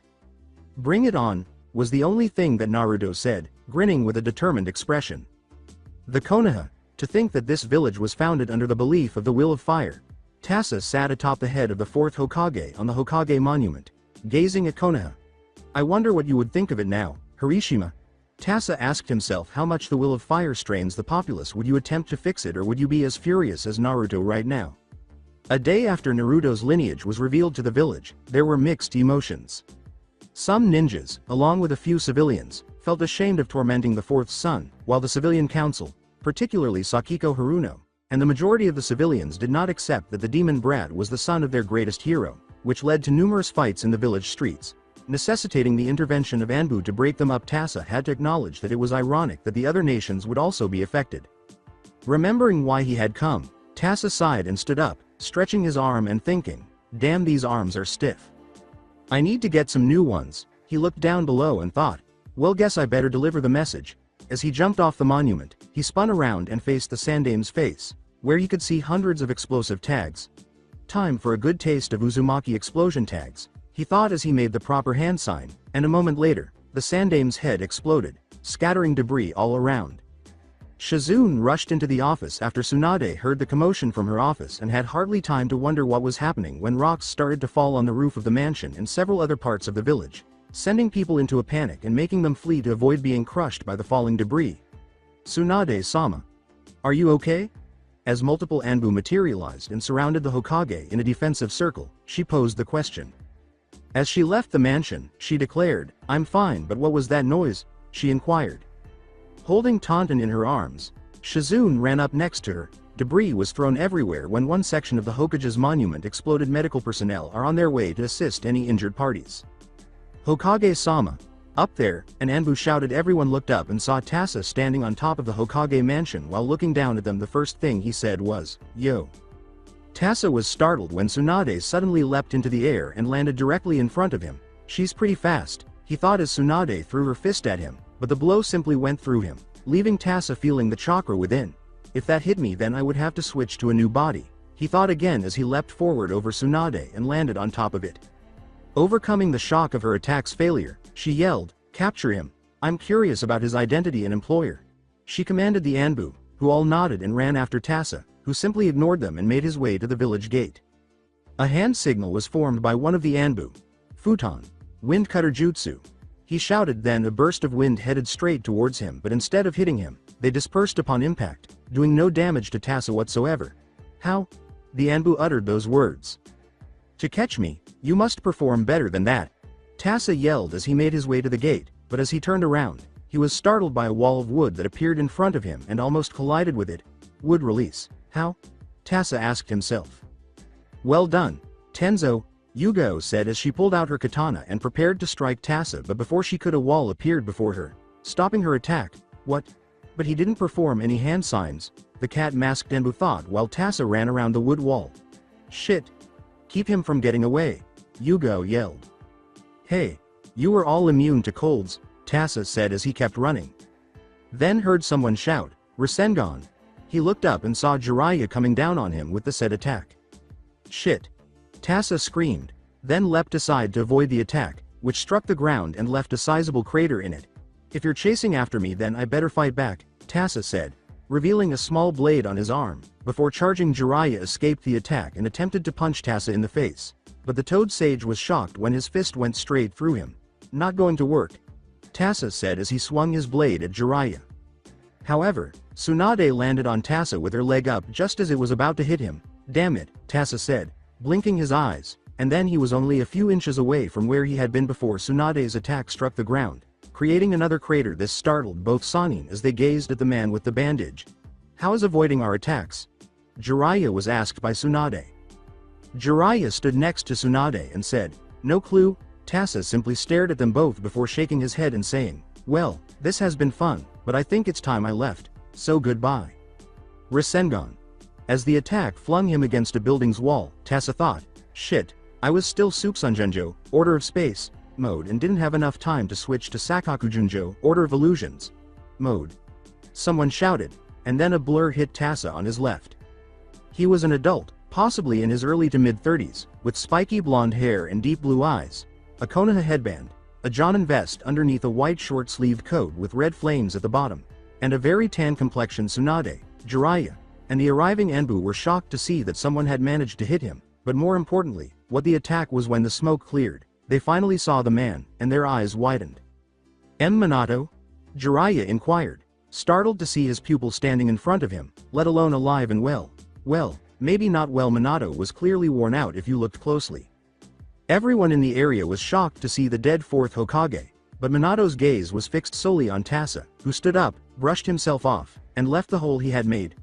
"Well, I didn't expect to see you here so soon, Minato," he said, "but it's not for nothing that you're known as the Yellow Flash, but if you're present, it indicates." "Shit," was all Tasa could say as he looked to his left and saw a stunning woman with long red hair and light blue eyes standing there. She had a round face but was quite attractive, wearing a simple white shirt and long brown ninja pants. Tasa was interrupted when yellow chains suddenly emerged from the ground and wrapped themselves around him, squeezing tightly. Tsunade gazed at the woman, her eyes widening. "Kushina," she said in shock that Naruto's mother was still alive as well, but the said woman ignored her and just glared at Tasa like Minato was doing. Finally Kushina said, almost growled, "Where is my son?" "Naruto is where?" "So you're with them as well?" asked Tsunade and Jiraiya as they turned to face Tasa. "Minato-sensei!" Tsunade screamed, balling her fists as more ninjas surrounded them, all of them surprised to see Minato alive, especially Kakashi. "The ones who took Naruto 3 months ago," he sobbed. After glancing at him and nodding, Minato turned back to Tasa and said, "Now respond to my wife, you jerk. Naruto is where?" "I'm sorry, but I'm not required to tell you," Tasa said with a laugh. "Furthermore, Do you think you could win him back even if I did? More significantly, do you believe he would wish to return to a village that had mistreated him for a dozen years? Tasa inquired. Minato arched an eyebrow at those words, asking, "What do you mean wronged?" Did he ask? Under his bandages, Tasa grinned and said, "After you sealed the fox inside your own son, what did you think the public would do? Perhaps worship him as a hero? Well, you're wrong, and you can thank the civilian council, elders, and the third for that," he said in a serious tone. They were the reason Naruto was raised here by himself, abandoned, despised, tortured, and even physically thrashed on his birthday. Did you know that the third gave him the surname Kushina and that the elders would not reveal his ancestry? Well, of course not, you were dead, Tasa said. Hell, they wanted to kill him even when he brought the last Uchiha. Kushina's eyes widened at this as well, and if our people hadn't taken him, they would have additionally, even though you two made him Naruto's godfather. Jiraiya never visited him here over the years. The same is true of your pupil Kakashi, who spent more time training Sasuke than Naruto. Kushina felt like letting this guy go and beating the shit out of everyone for what they did to her son, apparently, Minato said, glaring at Jiraiya and Kakashi, causing the two to recoil. However, before she could make a decision, Tasa started to fade, saying, "Later," before he abruptly vanished and the chains fell back to Kushina, who collapsed from exhaustion from whatever had happened to her. Tsunade cried as she rushed to see if she was hurt, and Minato appeared to be on the verge of passing out but was stopped by Jiraiya and Kakashi. The fourth Hokage gave them both a final glare before he passed out, leaving them to wonder how this whole situation would end. People didn't think it was actually them at first, but when Jiraiya looked at the Toad contract and saw that Minato's name was read again, it only proved that the fourth Hokage was alive and standing before them. A few hours later, the debris had been moved, and everyone injured in the attack had been taken to the hospital. Tsunade called a meeting of the clan heads, elders, and civilian council along with Jiraiya. The last people to arrive were Minato and Kushina, who were sitting to the side next to the Hokage's seat. When Tsunade cleared her throat, drawing everyone's attention, she said, "Well, first I guess I would like to welcome back Minato Namikaze and Kushina Uzumaki Namikaze, though I would like some answers onto how you two are." Namikaze. Sakiko's loud voice caused the crowd to flinch. "You're telling me Minato-kun married this outcast?"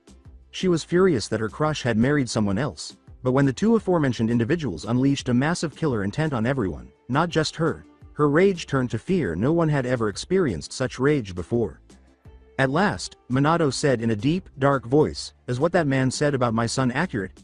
That he was subjected to so many terrible things by you?" Did he ask?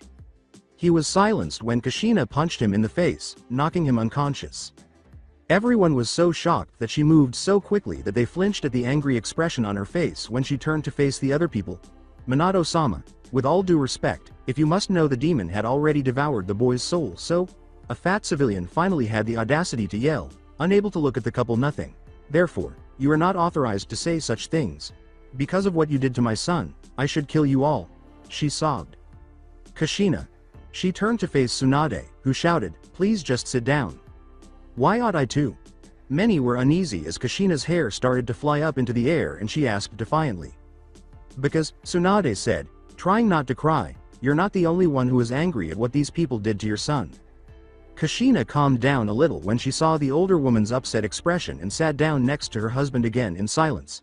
"Now Minato, Kushina, I assure you that the civilian council shall be paid via their accounts for the abuse they have done to your son." She glared at the people in question before they could respond. "But first, I want you to tell us," Tsunade remarked. "We all believed that you were both dead." "To be honest, we did die," Minato sighed, unsure of where to begin. However, as a precaution against the Kyuubi's seal being broken, both of us sealed a piece of ourselves into Naruto during the sealing process. "Are you saying that the demon is at liberty?" Concerned that it might return to the village and complete the task it began, Koharu inquired. "No, from what I recall, it's still inside Naruto," Minato said, shaking his head. "However, a man within Naruto attacked Kushina and me when I got in the way of the seal being undone. I'm not sure how, but he managed to send Naruto and the Shinigami into the real world. I had no idea where Naruto or we were, but when I noticed people approaching, I grabbed Kushina and teleported us away using an old seal I had made on a tree. When we saw the Anbu pursuing that bandaged man, we must have been out for a few days before heading towards the village," he said sadly. "We thought he might know where Naruto was so well, you know." "Were you successful in identifying the man?" Danzo inquired inquisitively. "No, I couldn't get a good look at him before he sent us to this world," Minato said, shaking his head, "and that's all I have to say at the moment." Well, we'll leave things as they are for the time being and see how the man escaped. Tsunade sighed. Would you like to reclaim the seat of Hokage now that you're back, Minato?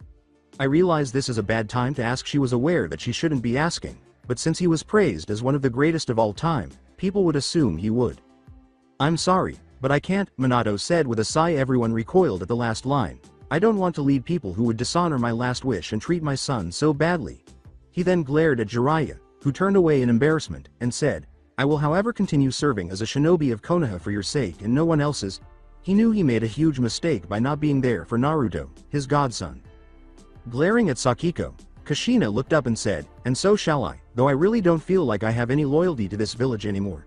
She also expressed her desire for the Usuzu Shioakir symbol crest, which is worn by everyone. To be retired wearing it is disrespectful given all the damage you have caused to my son and the fact that you have all lost sight of its significance. When Tsunade realized that wearing it was an insult to the Uzumaki clan, she made a noise that caught everyone's attention and said, I approve it and shall send word to the Fire Daimyo about it.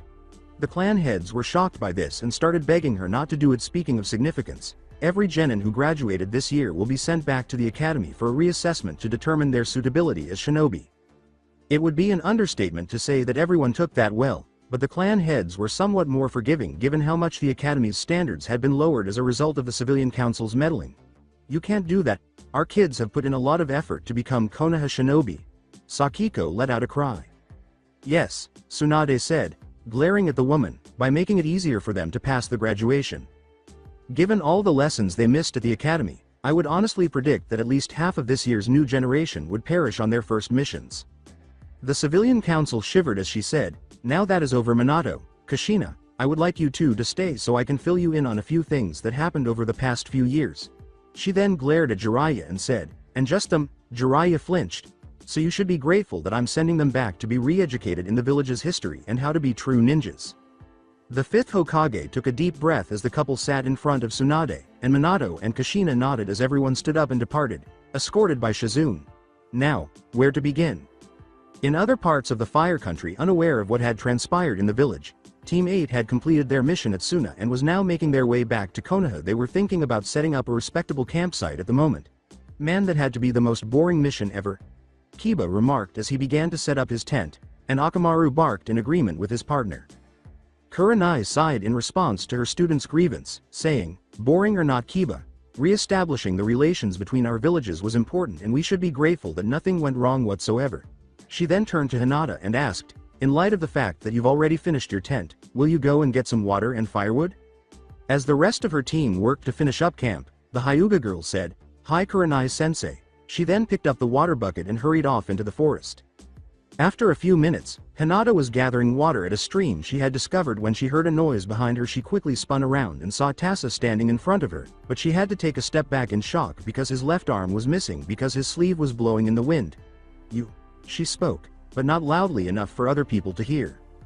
When she assumed her clan's stance, Tasa approached her without pausing and said, Hinata Hyuga, I've come to hear your answer. Everyone must make a decision in order to bring about world peace, and the time for sides is now. I've come for your decision now.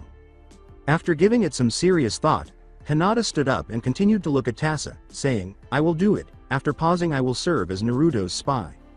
Tasa cocked his head and said, I don't think he meant for you to do it like that, but at least I know you're on our side. He took a piece of paper out of his pocket that had symbols on it that pointed in all directions. This seal will guide to you exchange points, Tasa said as he handed it to Hinata. A scroll containing any helpful information about Konoha should be left there. I will personally visit you and inform you when it is time for you to depart, and keep in mind that all of this is for peace. He then departed, leaving Hinata to ponder. Life had changed drastically over the next 5 years since Minato Namikaze and Kushina Uzumaki Namikaze had returned. They bought a large estate in one of the more secluded places in Konoha, saying that they don't want to live near those who abused their son. Even when they went to the markets and people tried to praise them, all the people got in return were harsh glares and massive killer intents directed at them. This made many flinch that the hero of Konoha now despised the very village that he had sworn to protect. Kushina had actually spent the first few days hunting down the civilian council members and several important ninjas who had hurt Naruto over the years and sent them to the hospital. No matter where they went, they would have glares directed at anyone who tried to have a conversation with them. Minus Tsunade and Shizune, they even ignored Jiraiya, since he did nothing to help Naruto when he was just a child. Kushina had also bought a little shrine for Naruto. praying one day he would return and they could be a family again. The remaining rookies began to change a lot, some good some bad.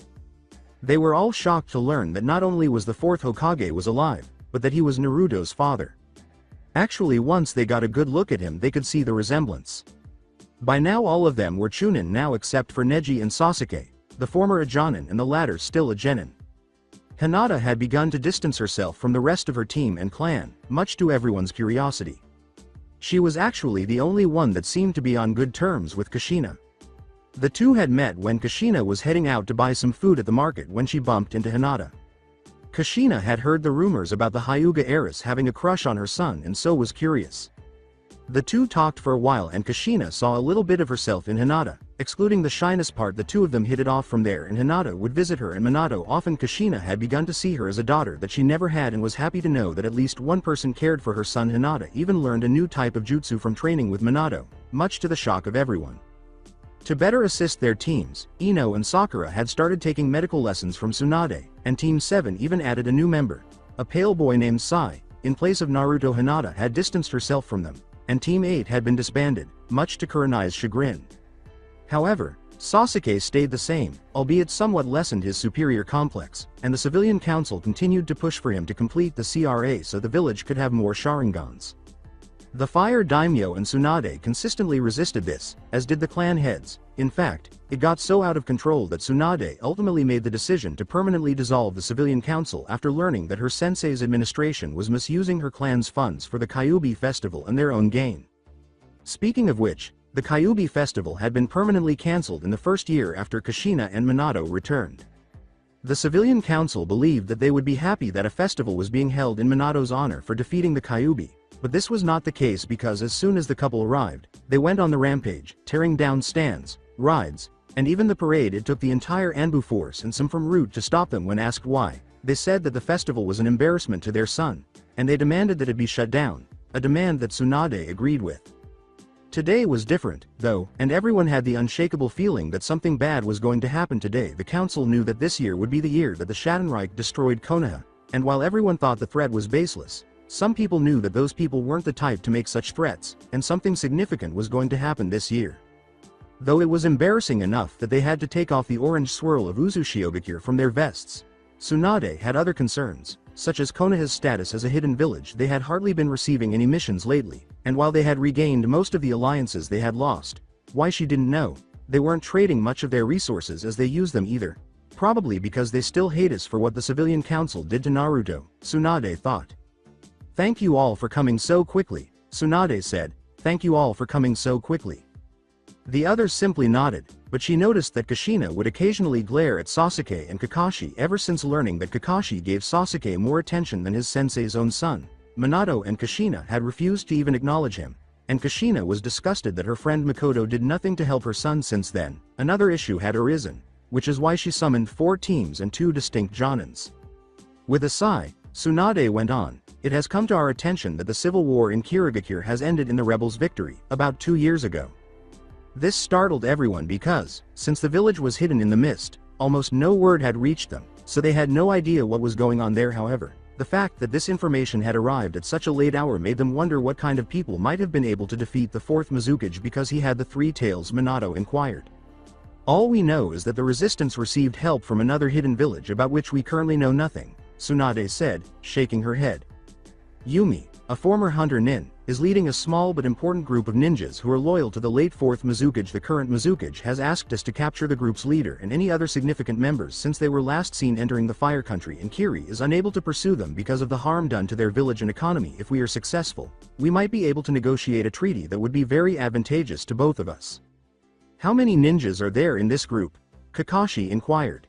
Some of the rookies gasped at the numbers, but Tsunade shrugged and said, "From the report, at least 50 ninjas between Chunin and Jonin level. I would send more teams, but with the economy as it is and so many on missions, it's impossible for me to do that. Minato will be in charge of the mission as well." As everyone was leaving, Tsunade asked Minato and Kushina to stay for a moment. "Now I have 2 things to tell you," Minato said, nodding and turning to face the others. "Meet at the gate in 3 hours. 1. I intend to step down as Hokage and Kushina, and I want you to be my heir." Kushina frowned as her eyes grew wide before narrowing. "If you think I'm going to listen to me, I'm still receiving reports of parties inside people's homes, celebrating your son's disappearance, and I can't take it anymore. Tsunade yelled, startling them both. She sighed before continuing. The only reason why I accepted this position was because of Naruto.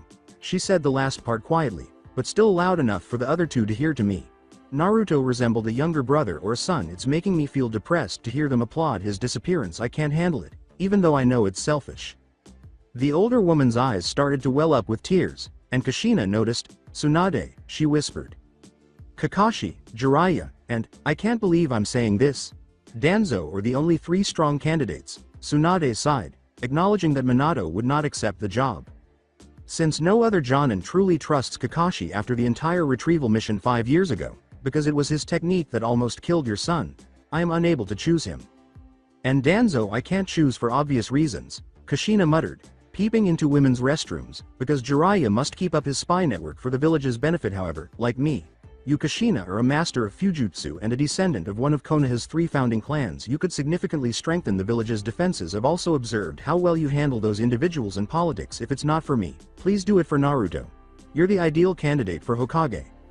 After giving it a lot of thought, Kushina bit her lip and said, fine, I'll do it, for Naruto. She felt Minato put his hand in hers, and when she looked at him, he smiled reassuringly. Tsunade grinned and said, Kushina, thank you. She took a scroll from her desk and gave it to Kushina, saying, Jiraiya sent me this information from his network a few days ago. I'm going to announce it to the council after you're done with the mission, which brings me back to my second topic. He says that a number of merchant ship groups have been moving toward your former homeland, the land of Whirlpool, primarily from Wave, Wind, Spring, and Tea. There is only one possible outcome from this. When Kushina learned this, his eyes widened and he said, this means that someone has revived the country, perhaps even the village. Exactly, Tsunade said, nodding. We don't know for sure yet, but it appears that they are trading with these countries more frequently than we are, which is hurting Konoha and the Fire Country. Kushina moaned at this point. I think he is hoping that whoever is in charge of the nation now will be willing to form an alliance with us, seeing we used to have one with them before. The Fire Daimyo will be coming here today actually to discuss with the council, including the Merchants Guild, which will involve civilian representatives. However, I want you to concentrate on this mission to strengthen our ties with Kirigakure for the time being. Tsunade was left alone with a bottle of sake and her thoughts after both Jonin bowed and departed the office. 3 hours later, at Konoha's gate, as soon as the 4 teams, Minato, and Kushina arrived at the gate, they were all lightly packed with only the necessities, which was nothing new to them because they were accustomed to carrying light items and understood that speed was crucial. Nevertheless, many of the younger ninjas, such as Kiba and Lee, were actually quite eager to work with the 4th Hokage. To make sure everyone knew what to do, Minato went over with the other Jonins, except for Neji. Okay, let's head out and use caution, Minato said, taking to the trees. Followed by the others, they dispersed throughout the forest in groups to avoid drawing too much attention while still being able to see each other. The trip wasn't particularly exciting or noteworthy, and occasionally some of the boys would try to talk to Minato, but he would just nod his head or respond quickly. The only two who actually spoke were Kushina and Hinata, who had already developed a strong bond with Kurenai, who occasionally joined, and Kakashi saw that Minato didn't even look at him again, and the Cyclops Jonin sighed as he realized how badly he had messed up by not being there for Naruto during his childhood. When Kiba saw that Akamaru was suddenly becoming more animated and making noise, he signaled to the others. Minato nodded and motioned for everyone to stop, and when they did, Minato questioned, "What is it, Kiba?" Minato inquired. He scowled as he sniffed the air and remarked, "Akamaru has picked up several scents up ahead, Kiri I think. And I smell another batch of ninjas, though their scent is odd, like their chakra is all messed up or something." Turning to Hinata, Minato arched an eyebrow and said, "What do you see with your Byakugan, Hinata-chan?" Did he ask? "I see them at least a mile away." Hinata's eyes widened as she activated her dojutsu and looked around the area where the Kiri Nins are located. "Wait, it looks like they're fighting another group, and losing." "Minato-san, is this good or bad for us?" Guy inquired. "Technically speaking, we will not be able to provide the Fire Country with trade routes with Kirigakure if these men are successful in eliminating those Kiri Nins," Minato remarked. "But I don't want to come in blindly. Come in slowly and keep quiet." After nodding, everyone moved cautiously forward, and when they finally arrived a few minutes later, their eyes widened at what they saw. While the victors were gathering up the remaining Kiri Nins, nearly all of them were dead. They were dressed in black, wearing short double-breasted trench coats with shoulder straps underneath gray light armor, matching black pants and black ninja sandals, and on their heads were black caps with black peaks and a symbol on the front. The men escorting the prisoners had spears in their hands, but one man stood out from the others. He was wearing the same outfit except for the gold shoulder straps, a small black cape strapped to his jacket, round spectacles, and black hair. He was also giving orders to the others, indicating that he was the group's captain. "What is the reason behind their peculiar attire?" Kiba inquired. Ino tilted her head to the side in an attempt to get a better view of them and said, "I don't know, but I wonder what village they're from. They kind of look like the same guys who took Naruto 5 years ago." Shikamaru rubbed his chin as he studied their clothing, color, and style, and then his eyes widened when he realized it, but Choji beat him to it before he could say anything. For once, Kushina heard that she jumped out of the tree she was hiding in and landed on the ground, attracting everyone's attention. "Kushina," Minato thought as he signaled the others to do the same, landing next to Kushina, who was just glaring at the man in charge of the others. The man in charge of the others adjusted his glasses upon seeing the headbands. "Konoha he uttered those words. "Where is my son?" Everyone shuddered as Kushina snarled, letting out a murderous intent that made them all shudder. Kushina was behaving like a mother bear when her cub was in danger, and nobody wanted that on them. "You know, when you meet someone new it's only proper to introduce yourself." The man smiled and cocked his head to the side while standing perfectly straight. "Let me show you. I am NK Koban, the captain of Usuzu Shioakir's first Seinfeld." Everyone familiar with that village gasped in surprise, and Kushina nearly stumbled. You're from Usuzu Shioakir?" she inquired. "Yes, I am, but I've said too much," NK said, nodding. "I've told you my name, so now you have to tell me yours." Sasuke charged him with his sword out in lieu of a verbal response, and NK sighed before saying, "Hosoku." 9 pillar locked. Suddenly, 9 golden rods encircled Sasuke's body, trapping him no matter how hard he fought. "I do hate rude people," NK said. "However, I shouldn't be shocked given that you're Uchiha." When he saw Kakashi, NK scowled and said, Are you by chance Kakashi Hitaki?" Sasuke snarled at the man, but NK just ignored him and turned to face the other Konoha Nins. He inquired, "Then the rest of these people must be the members of Team 7 through 10, no?" NK said, glancing at the others as Kakashi nodded and raised an eyebrow. NK turned to face Kushina and Minato when no one responded, saying, "And you two must be Minato Namikaze and Kushina Uzumaki, parents of Naruto Uzumaki-sama." Astonished to hear someone referring to Naruto with such honorifics, everyone's eyes widened at the name. Kushina snarled and drew her katana, saying, "So you do know where my son is?" she shouted.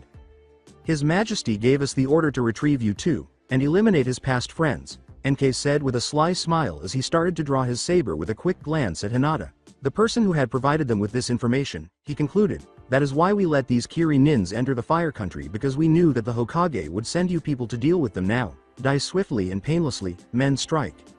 NK's men surrounded the Konoha Nins before they could respond, drew bow swords with guards on them from seals strapped to their wrists, and then fired, sending the arrows with blinding speed as they focused on gathering natural chakra around the bow to form an arrow.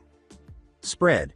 Minato shouted, and the ninjas leapt aside, avoiding the explosion the arrows caused as they struck the ground. Kushina brandished her katana and made her way directly to NK, who drew his saber-shaped sword.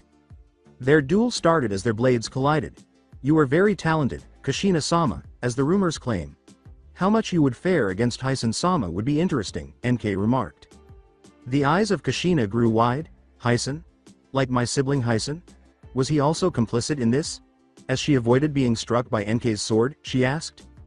As he sidestepped Kushina's blow and then swung at the red-headed woman who easily avoided it, NK grinned and said, "If you wish to know, then you have to join us." Minato thought, not a single one is making any hand seals. What's going on? As he ducked a swing from one of the ninjas. Futon. Pressure damage jutsu. The other Konoha Nins, except for Sasuke, who was still trapped, were fighting the other Uzu Nins, who were very good with their bow swords. But what really caught them off guard were the jutsus that they were using. After shouting and letting loose a gust of wind that knocked the ninja back a few feet, Minato rushed to assist Kushina. As NK was pushing Kushina back with his saber, he was on the offensive when Kushina was sufficiently far away. NK raised his left hand and said, "Hosoku." Bound by black chains. Suddenly, 10 tiny black spheres shot out from his fingertips and headed in Kushina's direction. Before the woman could react, they encircled her, connected with black string, and tightened around her, trapping her and making her drop her katana. "I am immobile." She sobbed as she hit the floor. NK approached her nonchalantly and grinned, saying, The Seinfeld are the hunter nins of Usuzu Shioakir. We received training from Hosoku, Toraku, and Fuin as well as he was ready to touch her, he said, now I think it's time that you came with us. As he raised his saber, NK joked, it seems that the knight in shining armor has come to save the princess. Soon, natural chakra started to gather around the blade, and NK swung his blade down, firing a chakra-shaped blade towards Minato. Just as it was about to hit him, the former Hokage vanished. What? NK thought, when he suddenly felt a presence behind him on his other side. He turned around to see Minato charging at him, holding a Rasengan. My attack must have caused him to lose focus on the technique, Minato thought as he looked at Sasuke getting up and then offering a hand to his wife. I screamed as I slammed it into NK's chest. The impact sent the captain flying into a tree, and smoke spread everywhere from the crash site. Minato ran over to help Kushina, but he noticed that her restraints that NK had put around her had already come off. Kushina grinned and opened her mouth to accept it, but then her eyes widened, and Minato's eyes widened as well. NK was already standing up, and despite the hole in his suit where Minato had struck him, the man was unharmed. How? Minato inquired bewilderedly, thinking, that attack should have knocked him out or even killed him. As he picked up his sword, NK dismissed Minato and said, I admit that was a pretty close call there, Minato-sama. Now it's my turn.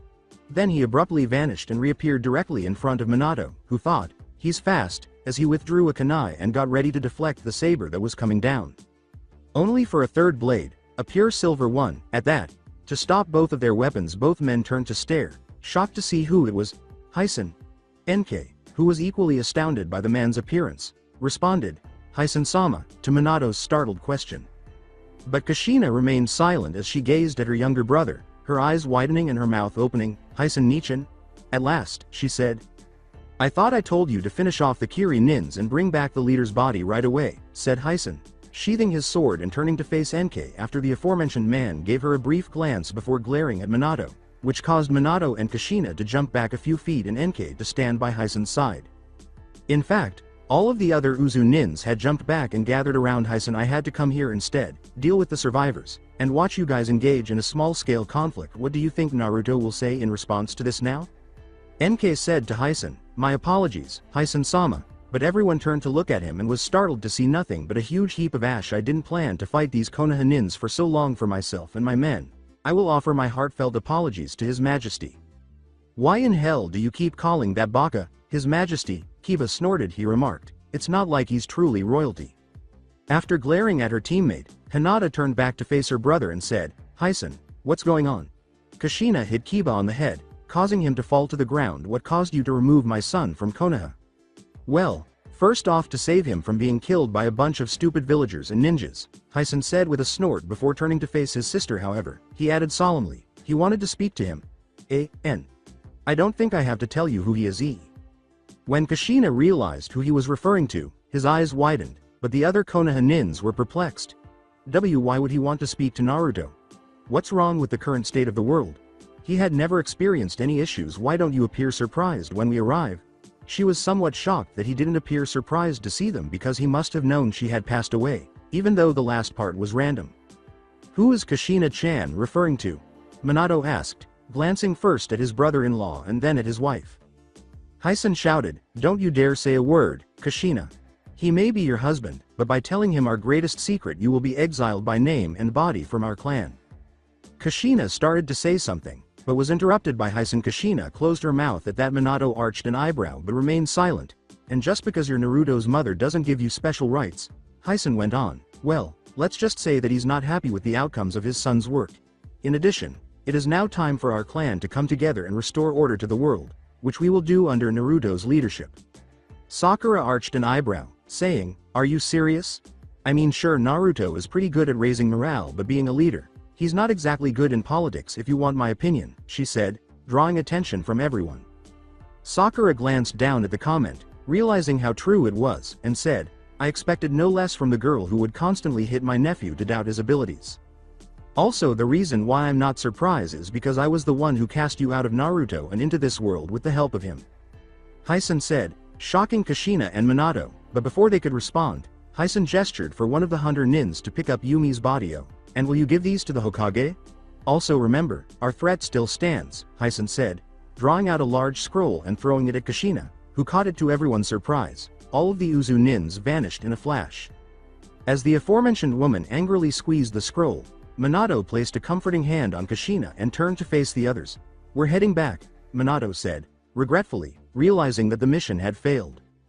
Headquarters of Konoha Anbu. After returning from the mission and reporting what they discovered, Tsunade took the couple to the Anbu headquarters so they could release whatever was inside the scroll in private, and in case it was a trap. A few hours later, Tsunade, Minato, Kushina, Ibiki, Shizune, and dozens of Anbu ninjas were inside a large empty room. "From what I can tell by the seals, it seems that there is a person or several inside it," Kushina remarked as she knelt down and unfolded the scroll across the floor, observing numerous intricate seals, some of which were new and some of which were ancient. "Do we know if it is just corpses or living people?" Tsunade asked. Raising an eyebrow, she inquired. After a brief examination of the symbols, Kushina responded, "Living. Whoever is inside the scroll must be alive because the seals in this place enable the person to be kept in animation until they are released." As Ibiki signaled the Anbus to be ready, Tsunade nodded and said, "Very well, release them from the scroll." Kushina nodded and made a few hand gestures before slamming her hand on the scroll. At that moment, smoke filled the room, and everyone gasped when it subsided because the first, second, and third Hokage, as well as Mito Uzumaki, who appeared to be in their early to mid-30s, were all lying on top of the scroll. Mito was wearing a blue and yellow kimono, and the three men were all dressed in their ninja gear. No one spoke because they were too shocked to believe it. The four of them started to move before anyone could react, and then their eyes slowly opened and they slowly stood up. Before looking around, Hashirama muttered to himself, "Ah, my head hurts." Tobirama followed him, followed by Mito and Hiruzen, who soon realized that everyone else in the room was there, including each other. Mito and Harashima hugged each other right away, happy to see each other in spite of the situation. Hiruzen, however, noticed Minato and Kushina, the latter of whom began to glare at him angrily. "How? You are a bitch's son."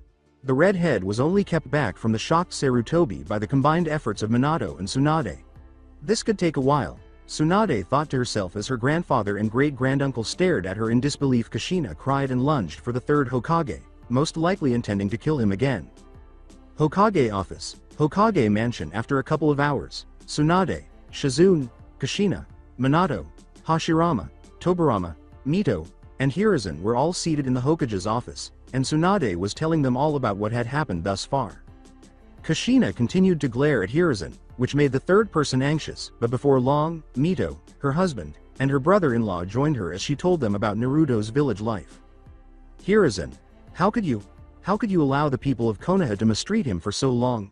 Mito inquired, understanding the suffering that a Jinchuriki endures as one herself, which is why their identities were concealed from both other countries and the village in which they were living. She repeated her question. "I had no choice," Hiruzen said, looking down in embarrassment as his two predecessors and the two Uzumaki women glared at him. The civilian council, the elders, and Fugaku Uchiha. Mito and the two Senjus moaned at the Uchiha name. "I was outvoted for disclosing Naruto's relationship to Minato, but also outvoted for keeping his identity as the container a secret since I didn't want other countries to target him." I somewhat agreed with the last part. While Tobirama was shaking his head, unsure whether to feel ashamed of Hiruzen or his other two students, Mito simply sneered at this and said that there were plenty of enemies inside Konoha. When Kushina asked why he had lied to her brother about Naruto, Hiruzen raised an eyebrow. "Your brother? After the incident, I didn't even see him again. I was too preoccupied to assign a reliable Anbu to look after your infant son. I handed over my work to Kaharu and Hamaru." He stated bluntly that there was no trace of dishonesty. "I hadn't been in my office much during that time trying to make sure Naruto-kun was safe." Tsunade was coughing. "Well, I think the only way to find out for sure would to have Inoichi look into your memories, but seeing how delicate this is, I would rather wait till later." One question persisted, though, in spite of the whole Naruto disaster. "How are we alive? The last thing I recall was being revived by one of your students, Hiruzen," Hashirama inquired. "Then you sealed our souls with the Shinigami using some sort of seal." "This is just a theory, but the most likely explanation is that Heisen and whoever this other man is must have somehow used a seal to take our souls out of the Shinigami and bring us back to this world," Minato said, rubbing his chin before an idea struck him. "It must have been an accident for you four, but I believe it happened to us because we were in the way of Naruto releasing the Kyuubi." When it hit her, Mito's eyes widened and she turned to face Kushina. "Wait, Kushina-chan, was this his plan?" With concern, she inquired. With a nod, Kushina said, "Yes, Mito-sama, it is that person. He's the one behind all this." Tsunade finally said, "Will one of you tell us who he is?" The others were perplexed and had no idea what they were talking about. Before Mito sighed, the two Uzumaki women exchanged glances. What I'm about to tell you is a well-kept secret of the Uzumaki clan, and if spoken to outsiders could result in terrible consequences. Mito said, you do realize that no one outside of this room must be aware of this? The man we are talking about is the Rikudo Sennin, the sage of the Six Paths and the founder of our clan, Mito said after everyone had nodded their heads. The news stunned everyone, with the exception of Kushina. Are you telling me that the god of ninjutsu, the sage of the Six Paths, was alive all this time? And he was the one who established your clan? Tsunade inquired, still incredulous. Getting everyone's attention, Hashirama scratched his chin and said, it does make sense when you think about it. It would explain your clan's large chakra reserves as well as longevity. Before anyone could say anything more, the door opened and three unwanted individuals entered, Danzo, Kaharu, and Hamaru. Hokage-sama, we need to talk about the incident with Kiri and… What the hell? Kaharu's mouth fell open as Hamaru cleaned his glasses and took another look before he followed his colleague's lead. Danzo asked as his eye widened upon seeing Hokages 1 through 3 and Mito all seated around the Hokage's desk. As the two Uzumakis, the fifth assistant, and all of the Hokages blinked repeatedly, unsure of how to explain this, Tsunade finally remarked, this is going to be a long one. The Azukage of Usuzu Shioakir, Emperor of the Shattenreich and Daimyo of the Whirlpool Nation, Naruto Uzumaki, sat atop his throne and listened to the reports that their spies in Fire, Earth, and Lightning Country sent him. He was dressed in a black shirt and pants with gray armor underneath. In addition, a black cape dangled from the shoulder pads of his armor. In addition, he wore a headband with the Uzu symbol and two tiny horns protruding from it. He resembled the sage of the Six Paths in every way, including his eyes. The reports on the Earth Country and the Lightning Country were positive. Kumo and Iwa had few missions to complete, and the majority of them dealt with criminals, which did not sit well with the Kages or the daimyos, because of the efforts of numerous smaller countries supporting Whirlpool. Although the two hidden villages were experiencing economic difficulties, much like Konoha, Naruto was far more intrigued by the news about the Fire Country. Konoha had few missions to complete because of his alliance with Suna and Kiri, and the daimyo's funding for the village has decreased as a result of the decline in trade with the Fire Country. Naruto addressed the shadows. Seems to be going well, huh, Tasa? Soon after, Tasa unexpectedly showed up alongside Naruto. Indeed, and thanks to the information that Hinata-chan has sent us, the time to strike the village will come soon. Speaking of reports, I have a message from Nagato, he said as he took out the scroll. They have already captured the 5 tails, 4 tails, 2 tails, and 3 tails as he agreed. He has left both the 1 tail and 7 tails in peace but wishes to know if you will approve of them capturing the 6 tails? Then he said, the Jinchuriki of that one is a missing nin and I don't think we can win him over like we did with Fu and Gaara. Tell Nagato he can capture that one. What do we know of Obito Uchiha and Madara Uchiha's remains? Obito has begun impersonating himself as Tobi and is currently acting as a new recruit of Akatsuki. As for Madara, we found his body and as you assume it consists of some of Senju DNA, we've begun collecting some of both. Tasa looked up from his bandages. But it seems someone else found it first. We believe that it might be Orochimaru who found the body since he was a former member of the organization. Naruto gave a nod. So long as we have both DNA then we'll be fine. I've already extracted the 7 tails from Fu, so we'll let Nagato know that also Gaara will be arriving soon so I can extract the 1 tails from him. I assume that you know your part as well? Tasa responded. Tasa gave a nod. Yes, and I can't wait for it. I've already had to switch out 10 bodies these past 5 years and I grow tired of it. He replied. He continued. Also, why did you allow Hashirama along with his brother, wife and Hiruzen to be taken to Konoha? They could greatly increase their military forces? Naruto grinned. I'm well aware of that. In fact, I wanted it. Mito and Kushina have already betrayed our clan by telling them of Rikudo-sama and I want to show that we can handle those cages. A messenger suddenly appeared and knelt down in front of Naruto and Tasa holding the scroll in front of Naruto. He said, Pardon me, your majesty, but a message from Hinata-san has arrived. Naruto picked it up and looked through its contents. Interesting. It seems that the Fire Daimyo is going to be arriving to Konoha to discuss about creating a treaty with Whirlpool. I thought that Uncle Heisen already told them that we are the ones who are threatening them. Tasa gave a shrug.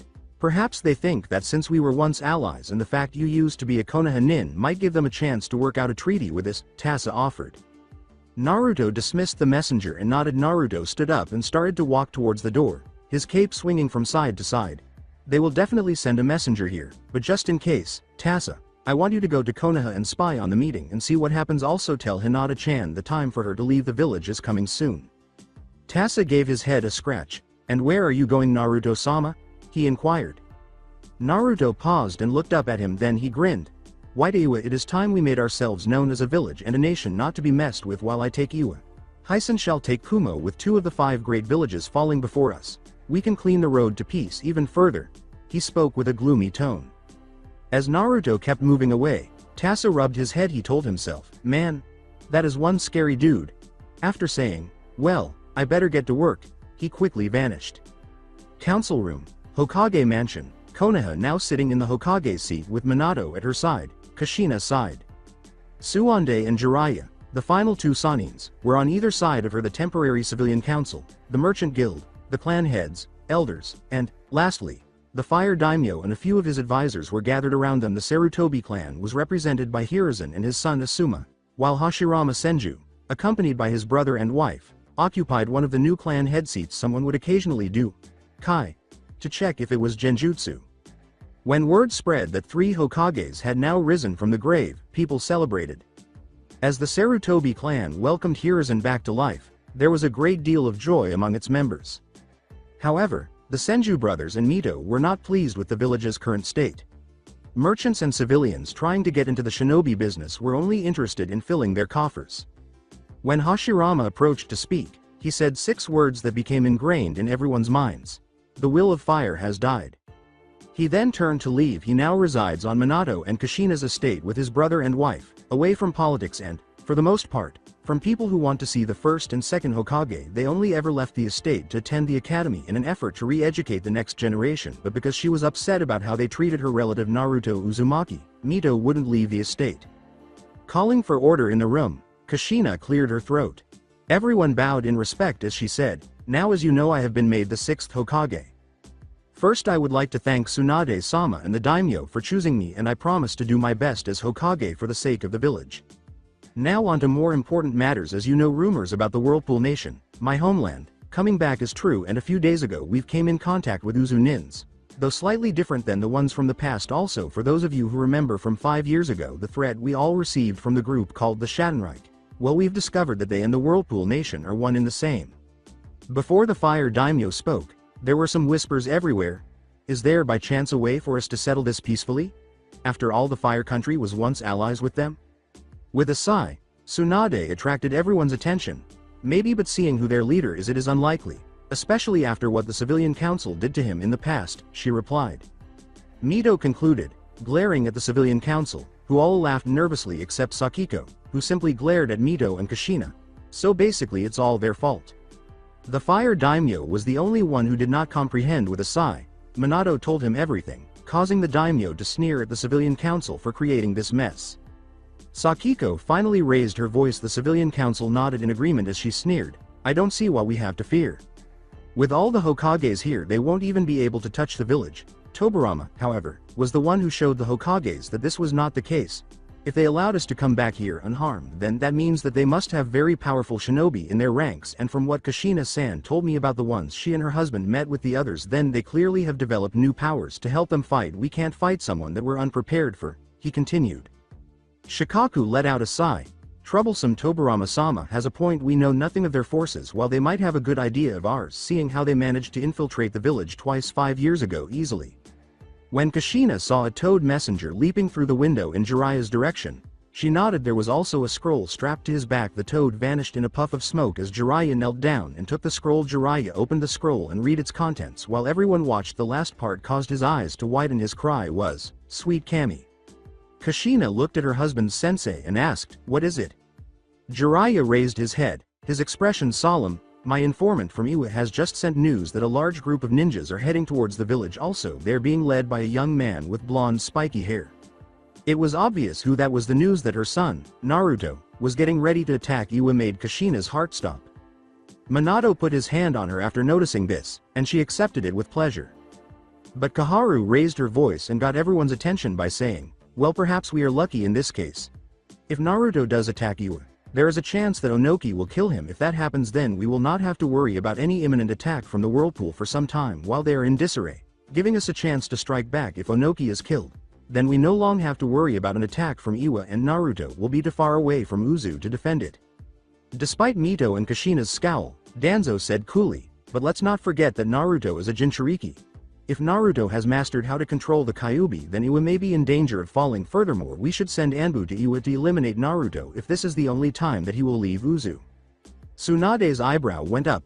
From what it sounds like, Danzo, it makes me think that you want to help Iwa, even after all the times you said that you hated them. Danzo gave her a look. I never said to help them. What I meant is that we should use this opportunity of Iwa's destruction to eliminate Naruto.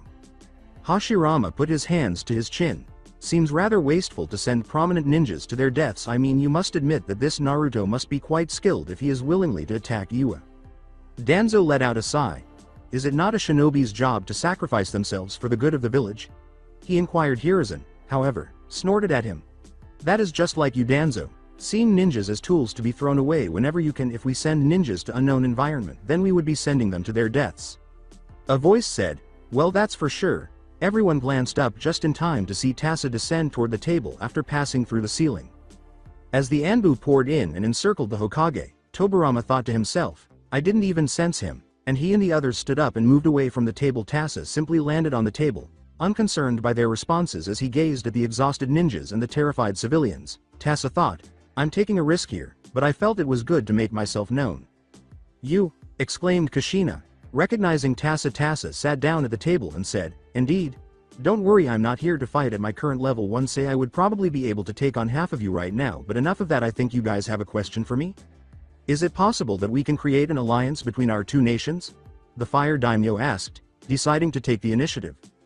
Tasa snorted. Everyone tensed when he said, I don't think so, not after how Konoha betrayed Uzushio all those years ago. In fact, once we are done with Kumo and Iwa, we're coming after you guys.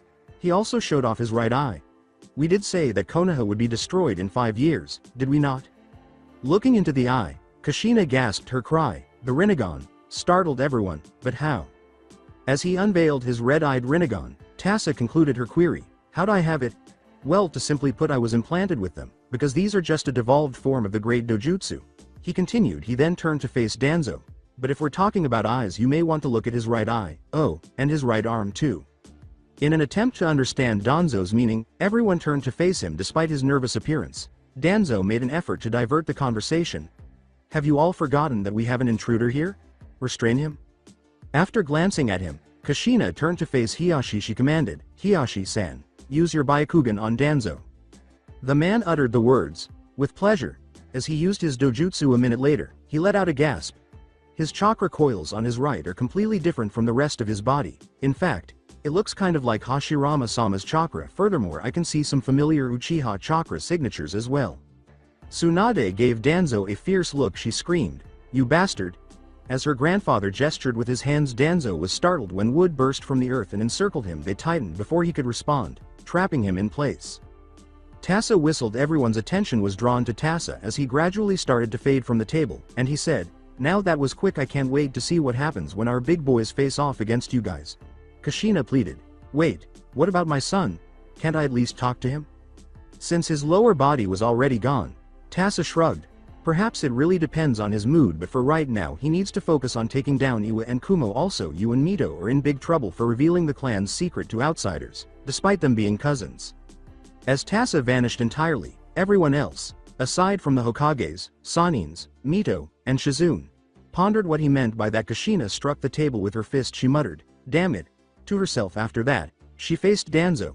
Take him to Ibiki with repression seals all over his body, then put him in confinement. I want to know why he has both the Sharingan and Hashirama-sama's DNA.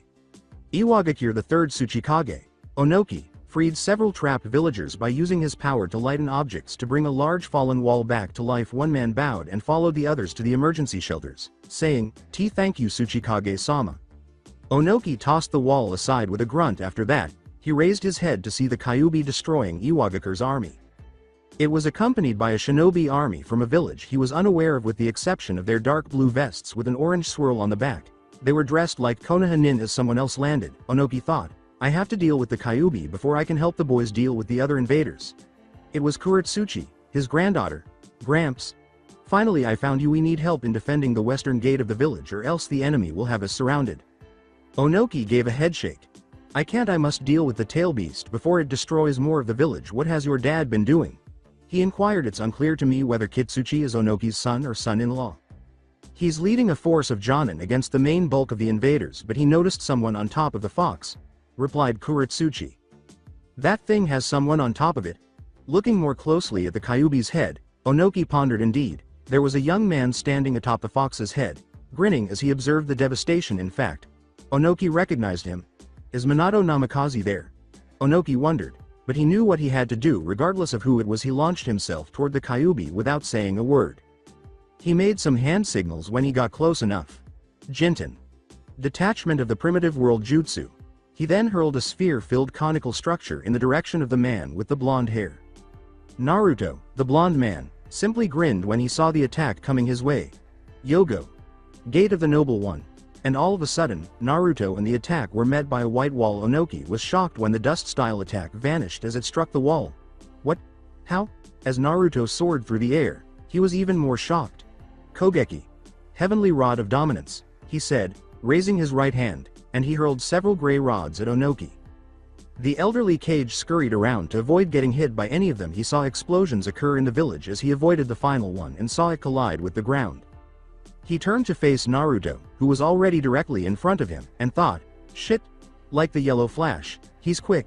As he raised his to execute a jutsu, Onoki thought, but Naruto hit him in the face, sending him plummeting to the ground, cursing to himself.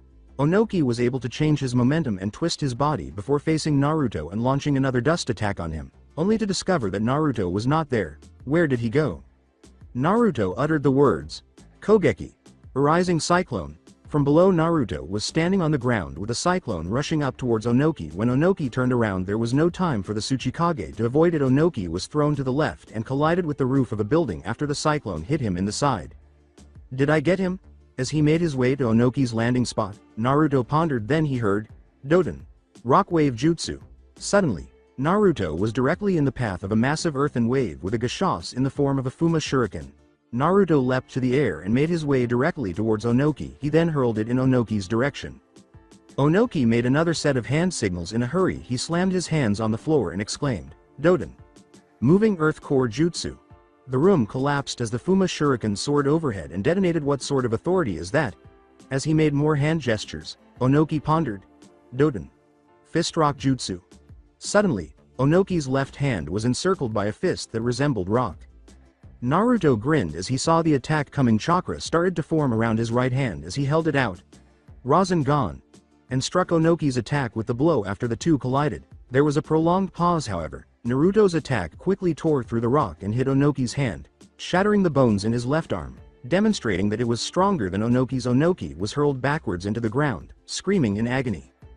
Onoki created a massive crater in the ground when he eventually made contact as the Uzu Nins and samurai, led by Kurama, pushed through Iwa's defenses. The dust spread everywhere but was ignored by the larger battle. Iwa Nin bodies were strewn all over the place, and Uzu shinobi rounded up villagers who failed to reach the shelter in time. As the dust settled and Onoki was back with Naruto, she was still breathing but in excruciating pain. His left arm was dislocated at various angles, and blood was spattered all over the floor. Onoki could also move more effectively, but he was able to slowly raise his head as he watched Naruto approach him. I admit you didn't put up much of a fight, Onoki, of both scales, but maybe it's because of your old age, and that wound that Grandpa Sancho Uzumaki gave you all those years ago. The name of a person Onoki feared more than Madara Uchiha made his eyes widen. He still recalls the intensity of that battle, the number of people killed in the invasion of Uzu Shioakir, and the fierce resistance of the Azukage, Sancho, against the forces of Kumo and Iwa. Who are you? Inquired Onoki. Naruto held up his hand with a sly smile. Fuin. Chain of eternal binding. Suddenly, chains wrapped around the Tsuchikage and emerged from the earth. I am Naruto Uzumaki, Azukage of Uzu Shioakir and son of Minato Namikaze and Kushina Uzumaki, as well as grandson of Sancho Uzumaki, Naruto declared as they gradually encircled him. The Kyuubi hurled a tail beast bomb at the Tsuchikage mansion, which was the last thing Onoki saw before the chains fully encircled him. His final words before being placed in eternal sleep were, damn. Kumogakure, the Lightning Country's defense, the village concealed in the clouds, was in the midst of a significant invasion. The village was attacked and defeated by the Schwartz, a special unit of the Uzu Shioakir, and an army of Uzu Nins under the command of Heisen.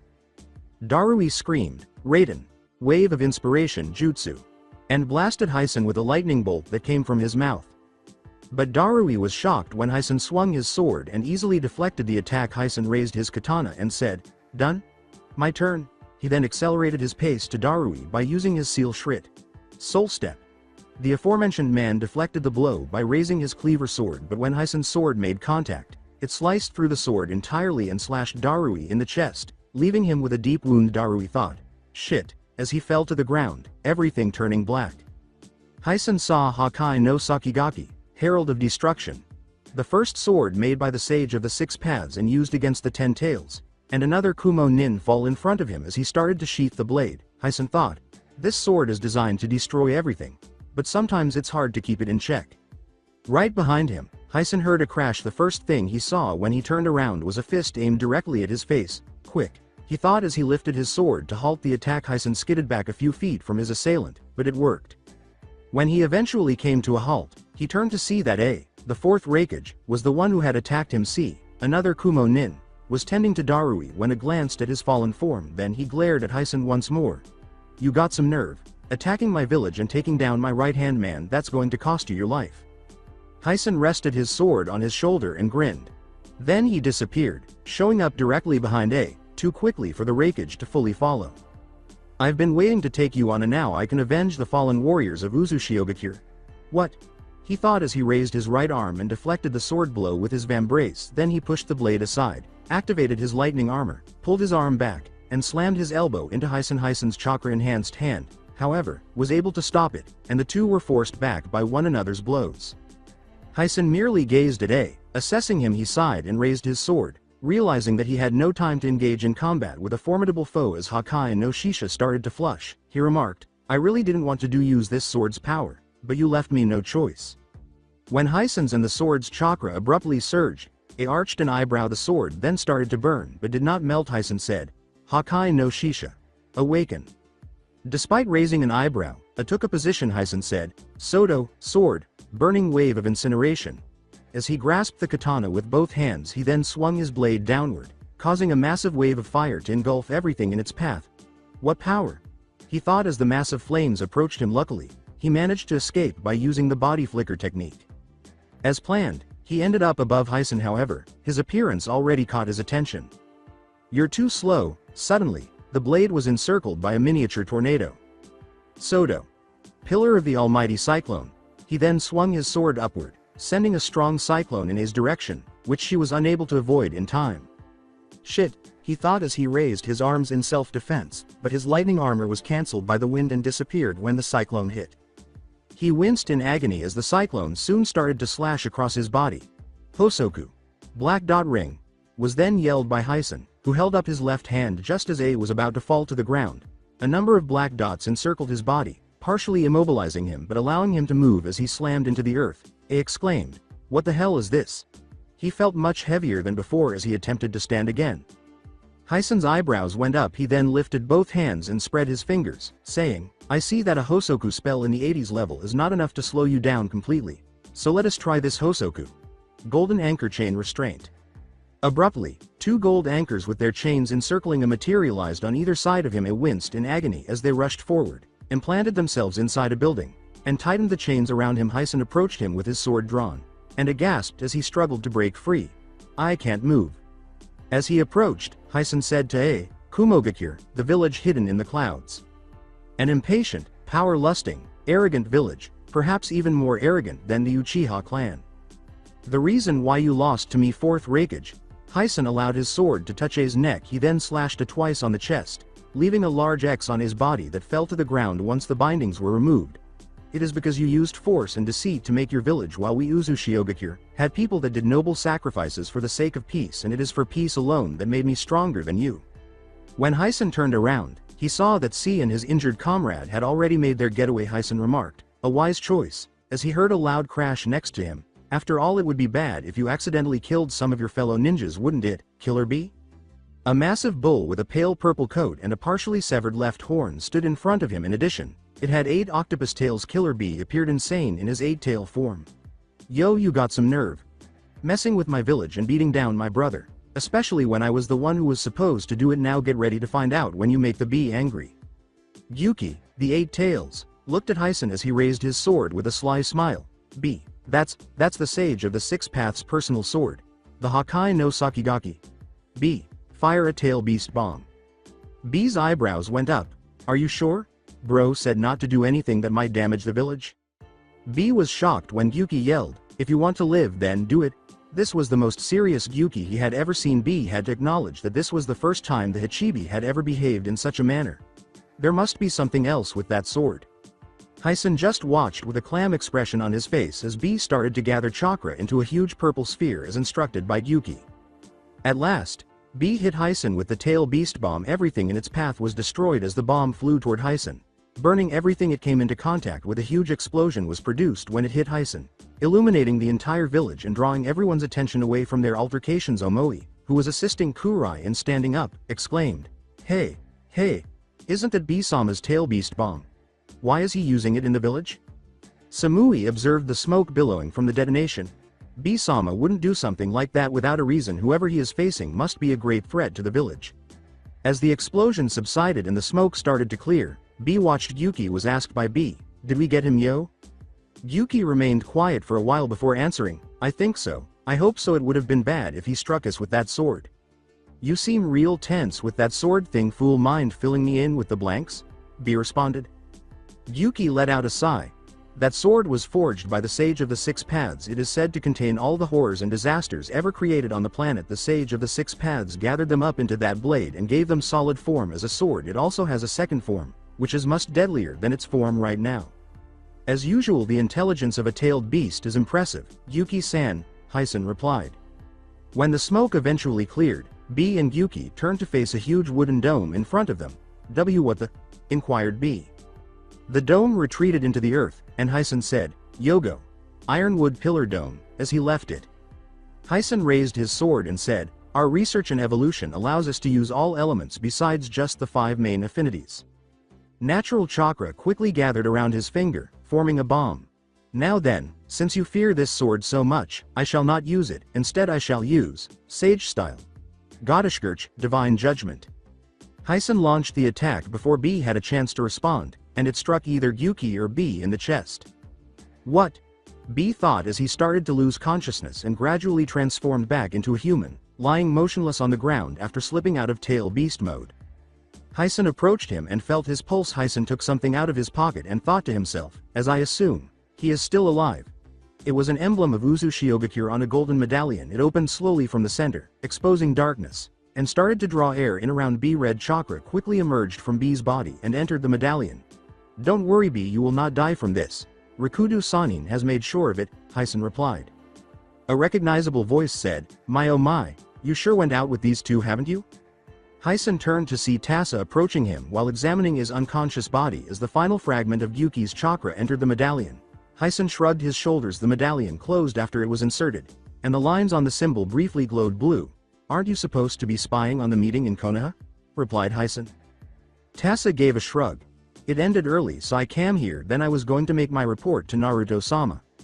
With a nod, Heisen returned the medallion to his pocket and left B's unconscious body behind. Soon, we will attack Konoha and our revenge will be complete and we shall be closer to peace. 3 sat in chairs, all dressed in blue robes with red clouds. They were Conan, Nagato's Diva Path, and Madara Uchiha, Obito. In order from left to right through Diva Path, Nagato stated, well, it appears that we have so far caught almost all of the Biju, with the 6 tails being the most recent. Obito gave a nod. Yes, but we have yet to capture the 1 tails, 7 tails, 8 tails and 9 tails, but it seems like the 7 and 8 tails have been captured by another force. Furthermore, Zetsu has reported that Iwa and Kumo are in ruins. Unbeknownst to the Uchiha, Conan and Nagato were both aware of these events and the whereabouts of the 2 missing Biju, but they said nothing. Rather, Conan posed the question, do we know this other group that took them? To appear uninformed. Obito didn't say anything for a few seconds, although he was aware of Nagato's ties to the Uzumaki clan. He was unsure if Nagato was aware of them. In order to respond to this question, he would need to play his cards correctly. Zetsu has done some scouting and what he has found is that this force comes from the Whirlpool Nation, which has been recently rebuilt and is now trading with multiple countries, except for their former allies the Fire Country. Path of Nagato arched an eyebrow, feigning surprise. Is it? I hear that they once possessed a clan who were powerful seal masters. This could explain why our 2 former targets are still alive. There, Obito had to concur with him. Still, he thought. Is it limited to the Uzumaki family? If so, why do they possess the peculiar powers Zetsu mentioned to me? He turned to face Pain. Either way, I think we should move in to capture the One Tails. So far it's the only one that is still free and whose location we know despite Suna and the Wind Country being allies with them. I doubt that the Whirlpool Nation will wait for a moment to capture it as well. Send Deidara and Sasori to retrieve it, Obito said as he stood up. Until then, later. He then vanished, saying, I need to take care of some business and I will be gone for a few days. For a few minutes there was silence. The shadows were finally told by Nagato, you can come out now. He's gone. Unexpectedly, Tasa showed up with his face wrapped in bandages as usual. He sat down in the now empty chair and remarked, well, that didn't take long. He is becoming suspicious of your activities. He might try to go to the Whirlpool Nation or send Zetsu to find out what's going on, Nagato said, squinting at the man.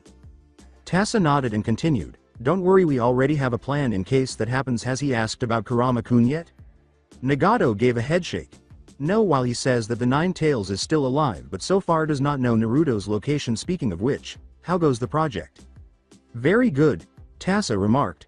The body is nearly rejuvenated with the DNA from both Uchiha and Senju clans. We poured into it along with that and the chakra from both Chome-kun and Kurama-kun to fill it up to 30%. Once we take Shikaku-kun out of Gaara, we'll add some of his chakra and be halfway there. All we'll need left are the chakra of the Biju that you captured. Nagato remarked, that might be an issue.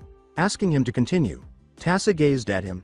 Obito is beginning to worry that someone may have tampered with Madara's remains, which I'm sure of as well. Also, if Gaara is moved out of Suna, then Deidara and Sasori will go after him. Tasa stood up, ready to go, and nodded. Don't worry, Naruto-kun will have a plan to deal with them. I hope you don't mind being down 2 members? Nagato gave a shrug. With our allegiance I may have to get rid of all of them or else they might fight against me. With a shrug, Tasa started to disappear. He turned to Nagato before finishing. He vanished after saying, oh, and Naruto says hi. The mansion of Azukage, Uzu Shioakir. Naruto Uzumaki was in a completely dark room deep within the mansion wearing his armor and cape. He was examining the contents of a coffin. While looking down at it he didn't even look back when Tasa appeared behind him because he was so preoccupied with what he was looking at. The words, I'm back, were spoken with joy. Naruto merely gave a nod. He inquired, how did it go? Nagato is going to send 2 of Akatsuki's members to capture Gaara. I have informed him that we shall handle them. Also, Obito has noticed tampering we along with Orochimaru did to Madara's remains, but he doesn't seem to know about Hashirama being alive thanks to the genjutsu we put over Konoha. Heisen is also busy organizing the Seinfeld to find any remaining Kumo and Uzu Nins that escaped the invasions.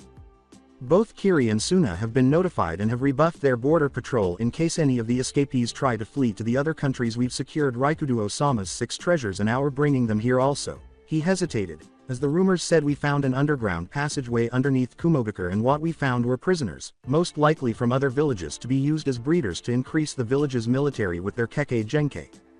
Tasa felt Naruto's murderous intent for a split second, so strong that it most likely outweighed the Jubi's, but he remained silent. Naruto asked after he had calmed down, age and origin of the hostages. Replied, most are between 13 to 19 with a couple of them in their early 20s and a small number of them probably no more than 7. From what we can tell after questioning them, most are from wandering clans. This may give us a chance of getting these clans to ally with us to increase our own military strength. Sure, it's what Kumo tried to do, but at least aren't forcing them or kidnapping their kids. As for the others, we've figured that Hei are from Takigakure, Kirigakure and Tsunade, while a small batch from Iwagakure. However, it seems those people were given off to them through corruption in Iwa's own government. Lastly, 2 of the young hostages are from the Uzumaki clan. As he turned around and gently closed the coffin, Naruto noticed this. He inquired, 2 of the hostages from our clan? Tasa gave a nod.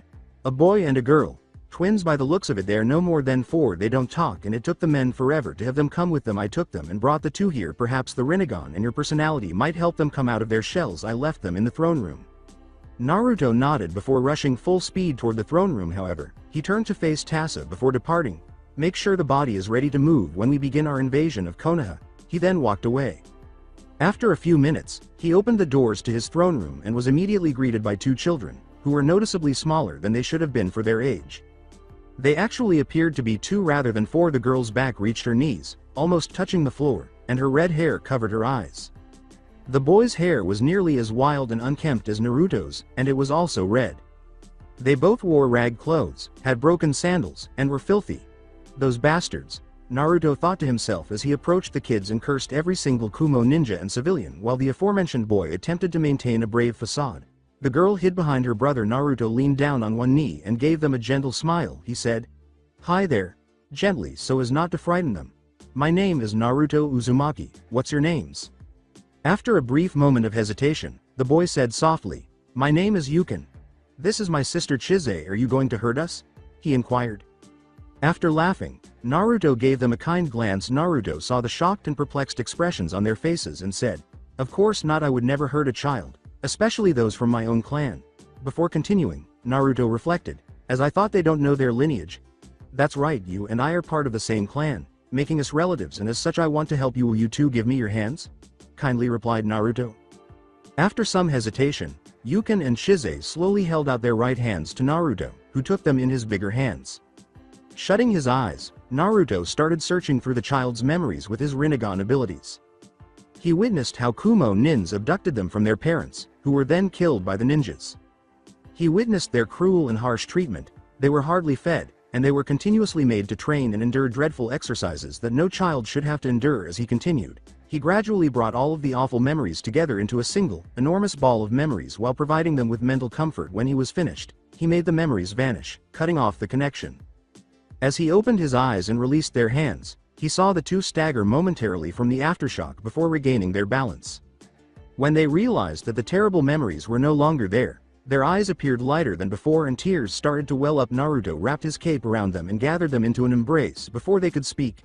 "I promise that I shall take care of you two from now on. Furthermore, I swear that no one will ever hurt you again. Together we'll change the world for the better, where no one will ever be hurt like that again. Won't that be nice?" Hospital in Konoha. Tsunade had told Kushina that she had completed testing Danzo's body as she was strolling through the hospital. A number of Anbu were behind her, serving as her escorts. When she wasn't preoccupied with Danzo's current predicament, a Jonin from the interrogation department would visit her once an hour to report. He remained in custody and was questioned extensively by Ibiki and Inoichi. Since many of his agents had gotten away when Danzo was apprehended, they were being sought after. But when the Hokage's loyalists, the Anbu and Jonin, raided his underground base, they discovered numerous mission notes that would have made Konoha the enemy of numerous countries. In addition, they discovered messages from criminals like Orochimaru and graphic experiments on humans, which would explain how Danzo got his arm and eyes. Kushina was startled to see Hashirama, Tsunade, and Shizune in the room when she opened the door. Since he was now wearing a white lab coat, he honestly hardly recognized him without his armor. Kushina said, "So what did you find?" As Tsunade turned to face her grandfather, he started to explain, "I've read the notes from Danzo's hideout and I have to admit I was shocked by mixing both Senju clan DNA, or to be more precise mine, along with the Sharingan. Danzo was able to access a unique jutsu of the Uchiha clan called Izanagi." Hashirama clarified that it was essentially jutsu that enables the user to distinguish between illusions and reality. When Kushina inquired about what it was, "I've seen a few Uchiha use it in my lifetime, but from what I learned it caused blindness in the eye that uses it, but what I found later on shocked me to the core. It seems Danzo was trying to create the Rinnegan." This caused Kushina's eyes to widen. She questioned, how would that be possible? Everyone's attention was drawn to Tsunade when she cleared her throat. "Our theory is that since both the Senju and the Uchiha clans were descendants from the Sage of the Six Paths, that combining the DNA of the two clans could somehow allow the user to create the Rinnegan." Hashirama gave a nod. "It's true, however, from what I can tell the Rinnegan wouldn't have been perfect. From what Mito-chan told me, it takes years for the Rinnegan to fully mature, longer than a normal human lifespan, but not an Uzumaki." Everyone in the room was shocked when Kushina nodded and said, "That makes sense. My clan's archives speak of several people in our clan achieving their own Rinnegan. Since our clan was founded by a few members have unlocked the Rinnegan, either by birth or through some event that led them to activate it. Mostly the latter is caused by a tragic event that the person has suffered, like seeing your loved ones killed." Shizune questioned, "Do you think Naruto-kun unlocked his own Rinnegan?" Kushina gave a shrug. "Maybe, but if he did then they wouldn't be at their full potential. Like I said, it takes years for someone else's Rinnegan to be anywhere near the Rikuduo Sanin's level." After hearing this, Kushina's eyes widened. Unless Rikuduo-sama gave Naruto his eyes, doing that would along with Naruto's would increase the Rinnegan to higher levels that along, and if he is able to control Kyuubi's chakra would make him almost unbeatable. I think the only people who could take him would be Hashirama-sama or Tobarama-sama. Or Madara," Hashirama uttered, recalling his longtime adversary. Concerned that Madara was still alive and scheming, Hashirama remarked, From what I remember, he was the only one who could control the Kyuubi, and he probably still can from what you told us, Kushina-chan. Kushina nodded and proceeded to say, Hashirama-sama, if you can, I want you to study a bit more of the modifications your DNA did to Danzo, then I want it removed so he can never use those powers again. Also have Mito-sama come with me. I want to add more seals to the village walls in order to better protect the village. As Kushina walked away, everyone nodded. Something wrong? Tsunade asked her grandfather after noticing Hashirama sigh and scratch his head. It's just, well, do you think we are on the right side? The former Hokage said, glancing at his granddaughter. Tsunade's eyebrow went up. What do you mean? Hashirama gave a shoulder shrug. Well, when I first founded this village, I did it with the help of the Uzumaki clan and Uchiha clan. Truthfully, the Uchiha clan did nothing, but it was the Uzumaki clan who helped give Konoha so much. Seals, jutsus, scrolls, everything that made a hidden village great. To find out that my cousin clan hasn't been honored or Konoha didn't help Uzushio during the Third War makes me wonder if it would be better to leave the village. Tsunade merely gazed at him, somewhat agreeing with him but surprised that he would say that she had lost everything she valued in this village. These people would spit on Naruto's name without hesitation. What did she owe them? But she vowed to save lives, and if a conflict ever reached Konoha, she would ensure that no one died, no matter how much they might have deserved it. Prison in Konoha. Former root leader Danzo Shimura was buried deep within the prison's walls, which housed the most dangerous offenders. 3 Jonins were guiding him to his cell to prevent him from escaping. He wore a chakra suppress cuff around his wrists. One of the Jonins in front of them had the key to them fastened to his waist. 3 Anbu, donning demon masks, were, unbeknownst to the Jonins, looking down from the ceiling while applying chakra to their feet to keep them affixed to it. As soon as one of them signaled, they drew their tontos and leapt to the ground. Each of the 3 landed behind a Jonin, and before the Jonins could respond, the root agents used one hand to grab their mouths and their blades to cut their throats. Danzo watched helplessly as his men laid the bodies down on the ground. Then one of them unlocked Danzo's handcuffs by stealing the keys from the deceased Jonin. Excellent work, Fu. Torun. I assume everyone are waiting at the base outside of Konoha? Danzo responded. Torun, the one, gave a nod. Yes, Danzo-sama, we've sent a few to remain in Konoha to update us with new information. Sai shall also be staying in the village due to his ability, Torun replied. Danzo rubbed his wrists and made sure the Sharingan eyes were still on his arm before saying, excellent. Danzo was fortunate that they couldn't take them off because he had sealed each eye to keep them attached to his arm. Kushina most likely intended to take them out later, but Danzo wouldn't be around to do that now. Danzo and his 2 guards were outside Konoha an hour later in order to avoid drawing attention to themselves. The other 3 continued to leave through the forest after Sai left, having watched him return to the village. When they noticed someone standing in front of them, they were 2 miles away. It was Tasa, and it was difficult to read his face because of his bandages while Fu and Torun approached their master with their weapons drawn. Danzo gazed at the man. Danzo said, I assume that you are here to take my life? Without showing any emotion. Tasa tilted his head sideways. He rushed forward as Fu and Torun followed suit, saying, well, you do have something we need, so yes, I'm here to kill you. When Torun threw a kunai at Tasa, the man with the bandage simply allowed it to pass through him. What? Torun asked himself as he removed his gloves with his teeth, exposing purple hands. Let's see how he responds to this. When Tasa saw Torun and his purple hands, he understood that the Aburame clan's unique method of using parasitic insects to attack the body at the molecular level was what was happening. As he charged toward Torun, Tasa thought, this will be easy. Sogo Seojunjo, order of interaction, was muttered by Tasa just as the bug user was ready to touch him. Suddenly, Torun's hands turned back to their typical tan color as the insects in them vanished. The Aburame was so shocked by this that he failed to notice Tasa grab his face and use just one arm to raise him. As he tossed Torun back, Tasa uttered the words, Supsunjunjo, Order of Space. However, Torun's form started to deteriorate as soon as he was released, somewhat shocking Fu and even Danzo. Which type of jutsu did he employ? Danzo pondered. This was a risky situation. He was aware of Danzo's augmented arm and the Sharingans implanted in them, but he was unaware of the man's abilities as an opponent. Additionally, Konoha would notice and be the reason for his downfall if a significant battle occurred, which Danzo was certain would occur to the Yamanka members' surprise. He finally said, Fu. As he continued to look at Tasa, Danzo gave the order, head back and warn the others and prepare for my arrival, and his. After hesitating, Fu nodded and left as Danzo anticipated. Tasa did not pursue him. Instead, he exposed his Rinnegan, looked at Danzo, and flashed 2 concealed blades beneath his wrists as he posed and Danzo flexed his right arm. He said, I assume that you know the other reason why I am here. Additionally, Danzo opened his right eye, revealing Shisui's Sharingan, his 11th Sharingan. Danzo held up his right arm and questioned, I assume that you are here for these, are you not? And you know once I kill you I shall be taking your Rinnegan? Under his bandages, Tasa grinned as he charged. Tasa said in a menacing voice, only an Uzumaki can control the power of the Rinnegan, not Uchiha, not a Senju, and especially not someone outside those 3 clans like you. As he made some hand gestures, Danzo thought, I should keep my distance because he's a close combat type. Futon. Vacuum Sphere Jutsu.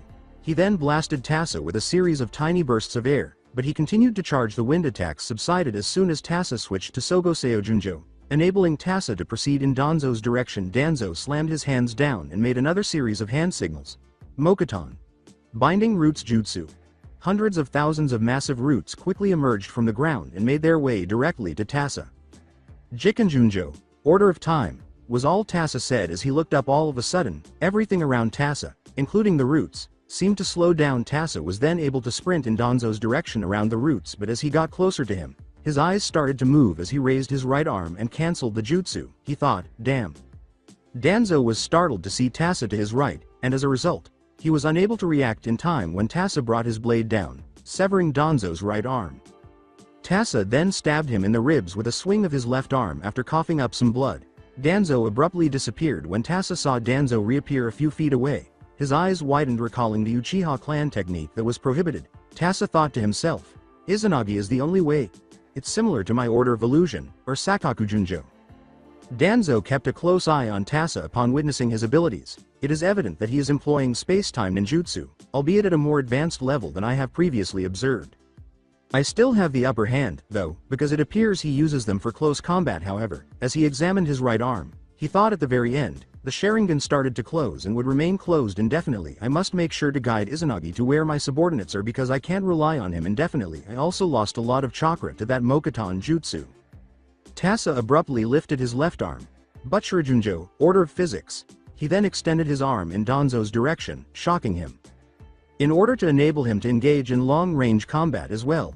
As he leapt upward to evade the assault, Danzo thought the fist ripped through the tree and split it in two when it hit it as he landed farther away and watched the tree fall. Danzo thought, not only did he increase the size, he increased the strength of the fist. His abilities are astounding. The Rinnegan must be to blame for this. I could greatly increase Konoha's prosperity if I could only have them. However, Danzo made the decision to retreat or guide him to his men, whom he was certain Fu had already reached. After a while, Tasa pulled his arm back and trailed Danzo. The War Hawk would have seen that Tasa was breathing heavily if he had been paying close attention. My chakra is being heavily taxed by using 4 of the orders in such a short period of time. Although I am still mature enough to manage these Rinnegan implants, I must exercise caution. As Tasa kept chasing after Danzo, he thought, they are still not at the level that they once were. The aforementioned man made some hand gestures as he turned around. Futon. Vacuum Wave Jutsu. He then let loose a strong air wave that started to chop down trees in the vicinity as he made his way to Tasa. However, Tasa simply used Sakaku Junjo to create an illusion of his form, which allowed the attack to pass through him. Tasa regained his composure quickly and kept on after Danzo. Danzo looked in front of him and thought, damn. Luckily, a hidden building was visible a mile away as he was ready to leave the forest. As he leapt out into the clearing, he said, excellent. When Tasa emerged from the forest a few minutes later, he was met by the sight of hundreds of root agents, each holding a kunai. They threw the weapon at Tasa, but not at him directly, once he was out of harm's way.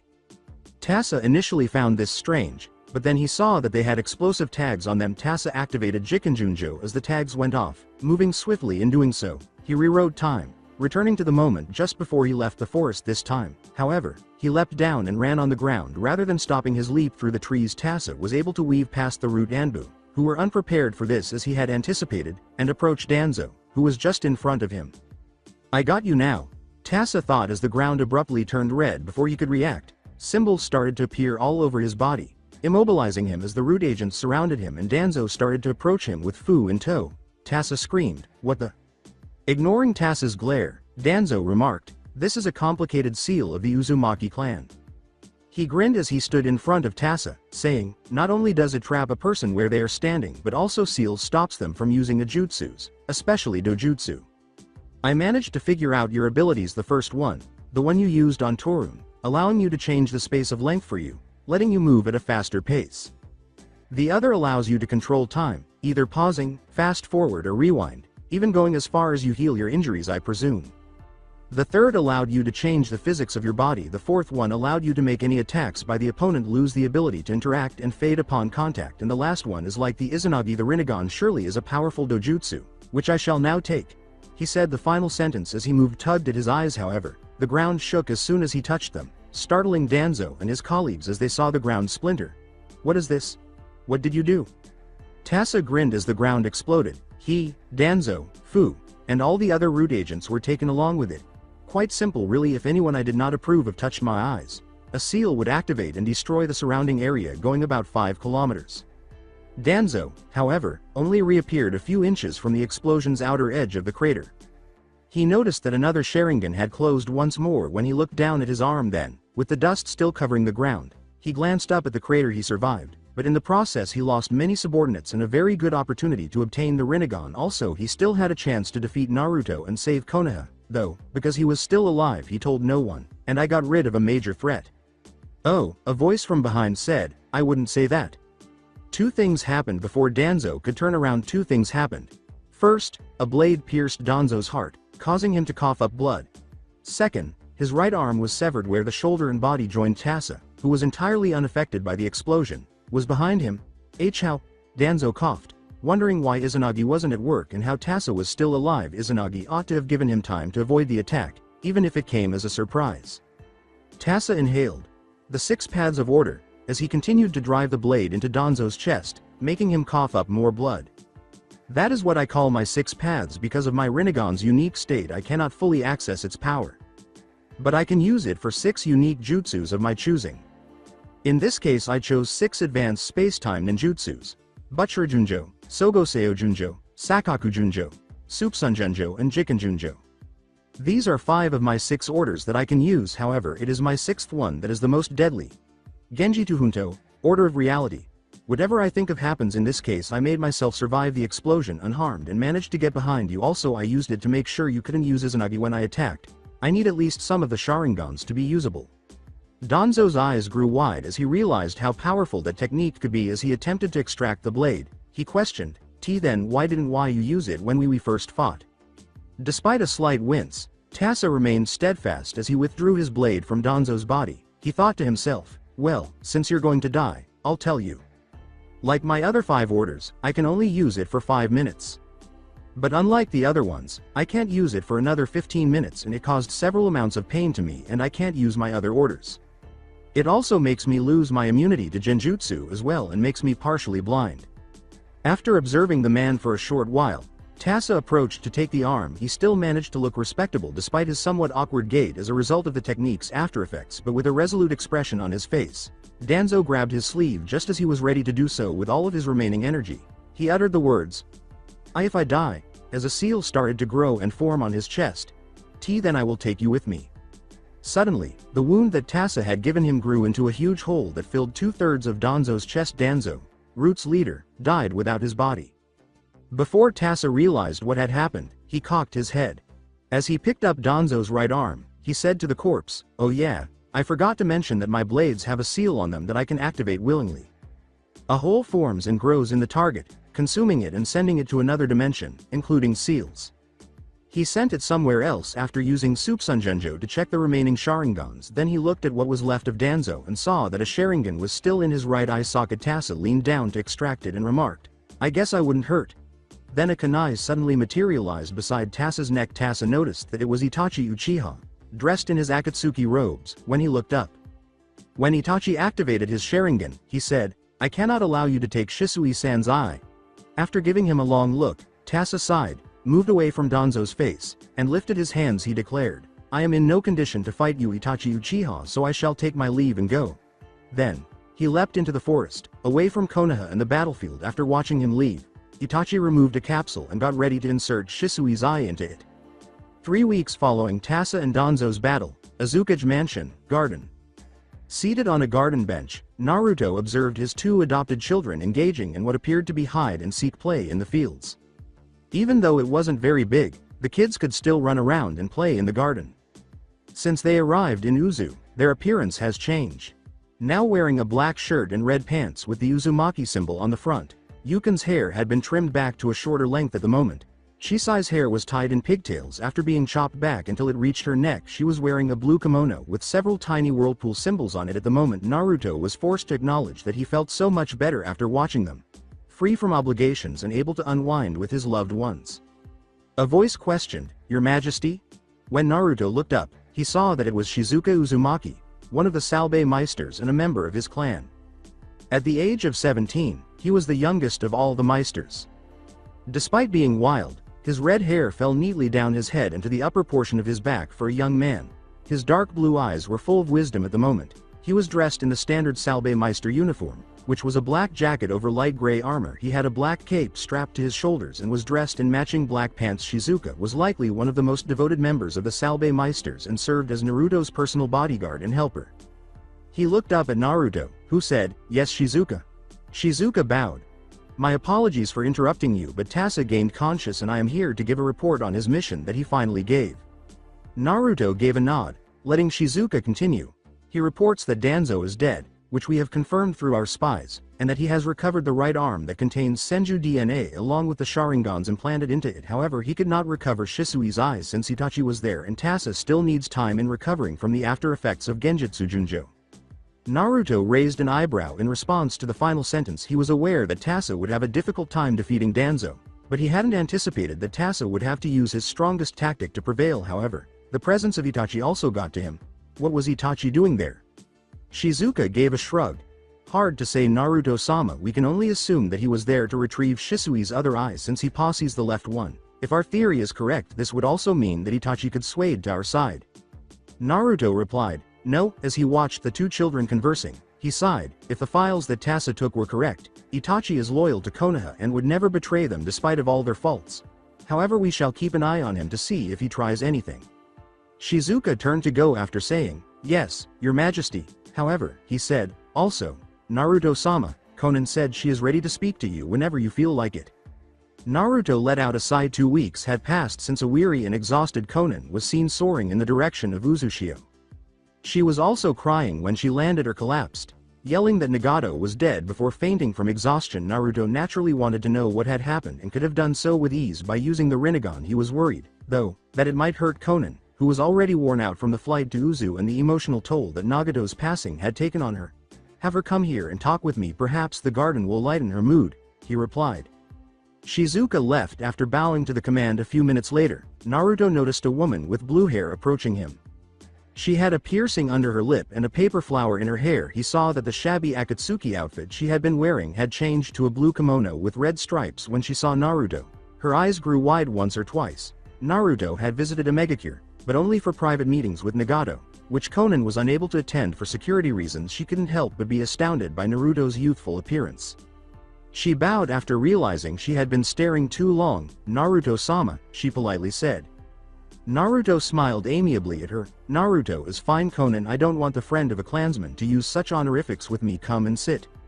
After a moment of hesitation, Conan nodded and moved toward the bench. She took a seat, and the two of them watched the two young Uzumaki children play in silence. Conan was staring at the kids intently, observing their every move and their smiles, and Naruto couldn't help but notice this. Nagato recounted to Naruto the horrific history he, Conan, and their departed friend Yahiko shared. Seeing children so happy and young must be a rare sight to her. At last, Naruto said, "If you don't mind me asking?" In a low enough voice for Conan to hear but not for the kids, knowing full well that this was a sensitive topic for the woman and that he didn't want to upset her, he asked cautiously, "What exactly happened?" Even though Conan's eyes darkened, she continued to tell her story. She said the last part with a hint of skepticism, as if she was still in shock.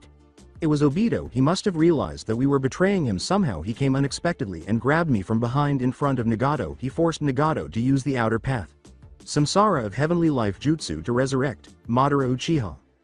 Naruto gave a nod. He was informed of the method by the Sage of the Six Paths, but he was told not to employ it. The reason was that Naruto, who had the Rinnegan for a brief period of time, was not ready to use it due to the mental and chakra toll it would take on him because of the plan the sage had for them.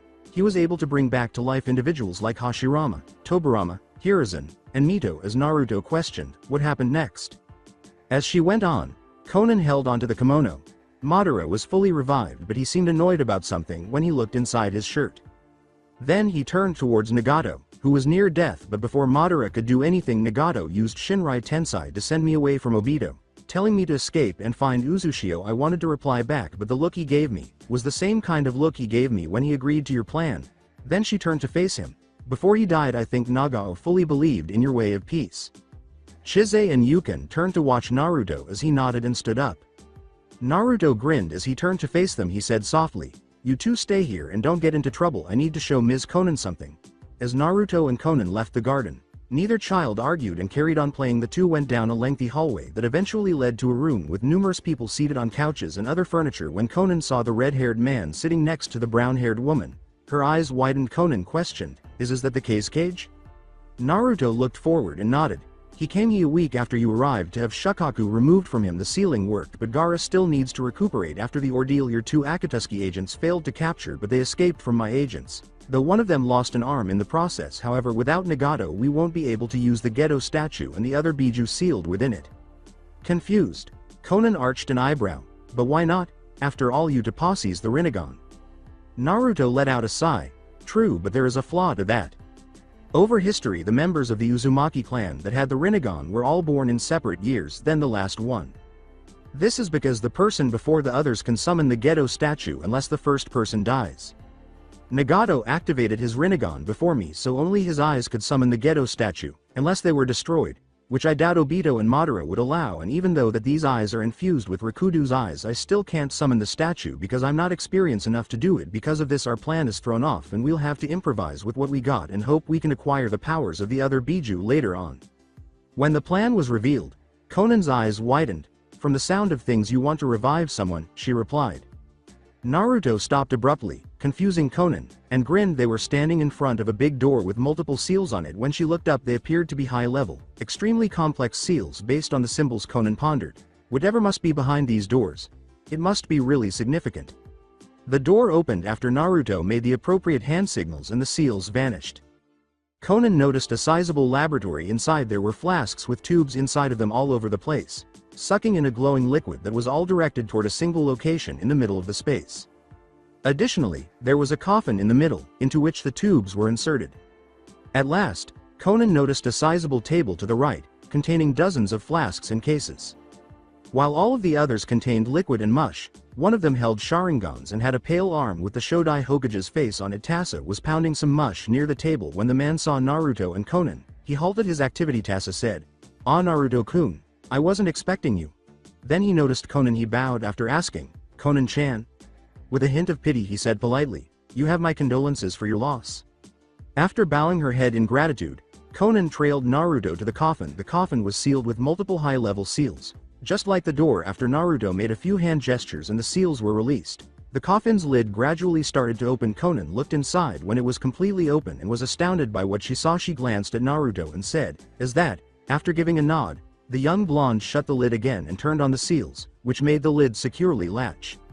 "So you can see why we need the chakra of the other Bijus. However, given the current situation, we may have to move the plan and rethink our strategy," Shizuka said. Naruto. The aforementioned man suddenly materialized in front of Naruto, kneeling.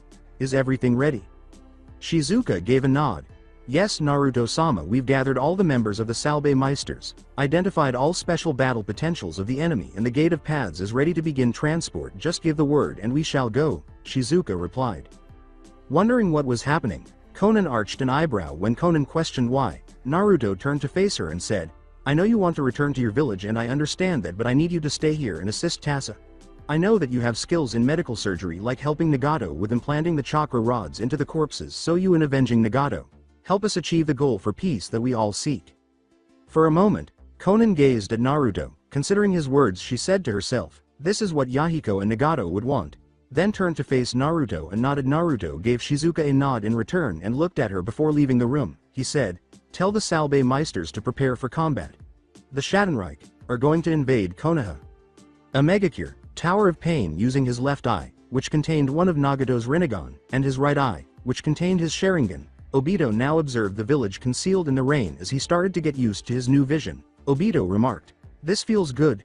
He was wearing a blue cloak with the Uchiha symbol on the back instead of his Akatsuki cloak. Additionally, He replaced his mask with a white one featuring 3 tomios and spirals. He had 2 eye holes instead of 1. Madara walked up to his partner and remarked, "You seem to be in a good mood, Obito," under his red armor. Madara was still dressed in his typical cloak. He had a kama. Look it up, strapped to his waist, and his gunbei strapped to his back. His Sharingan and left eye were exposed, while his right eye was concealed by his long black hair. Obito let out a sigh and stood up. "I might as well after seeing how much of a fight Nagato put up. Besides using that technique, I'm surprised you didn't take his other one," the man with the mask replied. Madara gripped his sleeve more tightly in frustration. "Like I told you a long time ago, the Sharingan's full potential can't be used without both eyes, and it seems like the tablet was wrong about the Rinnegan being the Sharingan's next stage of evolution. I really do need Senju DNA to awaken it." Then he turned his gaze toward the community. "Still, who could have known where my body was and been able to take out the DNA?" Obito asked as he made his way back inside. More importantly, who was Nagato working with? Obviously it had to be the people, the Schattenreich, that captured the 8 tails, 7 tails and 1 tail, though why he would side with them I still don't know. Madara arched an eyebrow. "From what you told me, we only have 5 of the Biju and the enemy has 3 what of the 9 tails?"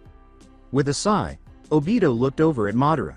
The Nintails Jinchuriki was taken by the same people almost 5 years ago from Konoha. There is a chance they might have sealed it as well, but we do not know for sure. Zetsu seems to be unable to get inside the Whirlpool Nation right now. However, I'm sending him to Konoha to check some things out.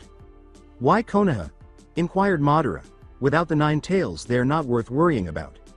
I've noticed that the village has had an advanced genjutsu placed on it for a while. When I implanted Nagato's eye, I want to know why it was set up and for what purpose," Obito clarified. "I'm also going to call the other Akatsuki members and let them know plans have been changed. What will you do?" With a sigh, Madara moved to the building's ledge. "I think I'll head to Konoha and see what's going on. Who knows, it might be worthwhile." As he watched Madara leave for Konoha, Obito nodded. "Assemble," Obito muttered as he entered the room and performed a few hand seals. After a few minutes, 8 figures gathered around a lamp deep within a cave. Hidan questioned, "What the hell is this about now?" Ignoring the immortal's question, Sasori looked around, now revealing his true form after Hiriko was destroyed. The puppet user remarked, "I don't see the leader or his partner." Everyone's attention was drawn to Obito's statement, "That's because I called this meeting." Itachi's eyes briefly widened in surprise before returning to their usual expressionless state in an attempt to understand why that voice sounded so familiar. Kisame tilted his head to the side. The expressions of the people next to Zetsu were perplexed. "Toby, what the hell? Why did you call us and how?" Deidara, still upset about losing his left arm to those odd men who guarded Gaara, wanted to know. Toby sighed slightly and closed his eyes. The majority of the members were shocked when he opened them and revealed his Sharingan. "Actually, my real name is Madara Uchiha." Except for Itachi, everyone was taken aback by this discovery. There was silence for a moment before Kakazu spoke. "Well, I guess I'm not the only one who cheated death." Hidan gave his partner a fierce look. He questioned, "You actually believe this guy?" Itachi said something after Kakazu shrugged. According to the stories, Madara was known for his great power and infamous acts to the shinobi world. It is no surprise that he would be still alive or even here with us. But why is he now revealing all of this? "I might have stolen Shisui's other eye from Danzo before he could get it back. Furthermore, what became of Nagato?" Deidara laughed. "I don't really care who you are as long as I continue showing off my art to the world," he replied. Obito sighed and then said, "Zetsu has located the location of the 9 tails along with the other 3 bijus that we are currently missing, but first head towards the mountain graveyard so we can prepare for the invasion." Everyone raised an eyebrow at this, but Kisami's laughter was what really got their attention.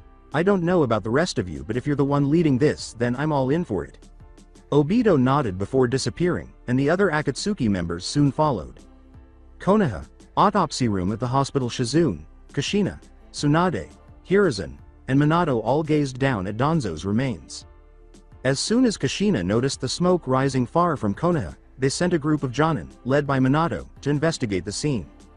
They discovered a large crater, a number of burned root agent bodies, an abandoned building, and Danzo's body, which was missing half of his chest, his right arm, and his left eye. Although Minato's team discovered some intriguing items, including the location of some of Orochimaru's bases and empty capsules for Sharingans, the facility had also been raided by the same force that had killed Danzo. Tsunade let out a sigh before continuing. She pointed to the shoulder and said, "Well, based on what we can see, his right arm was probably cut off with a blade, judging by the cut here. However, this hole, I'm not positive, but judging by the smooth edges of the hole, it seems like it was blasted off by some sort of sealing technique." Kushina gave a nod. I agree, and my guess would be that it was a space-time technique that did it, but still, to have killed someone like Danzo, it makes me worry what other kind of skills Naruto's people has. Silently, Hiruzen gazed down at his opponent's face. Hiruzen had some respect for Danzo. Despite their differences and views on maintaining Konoha's existence, at last he concluded, we can only assume that Naruto wanted Hashirama's DNA and the Sharingans, however we still do not know for what purpose. Anbu suddenly ran in, and even though you couldn't see his face, you could tell he was perspiring profusely. Hokage-sama, Naruto Uzumaki has been spotted floating above the village. Both Kushina's and Minato's eyes grew wide. The two fled the room as quickly as their feet would carry them before anyone could react.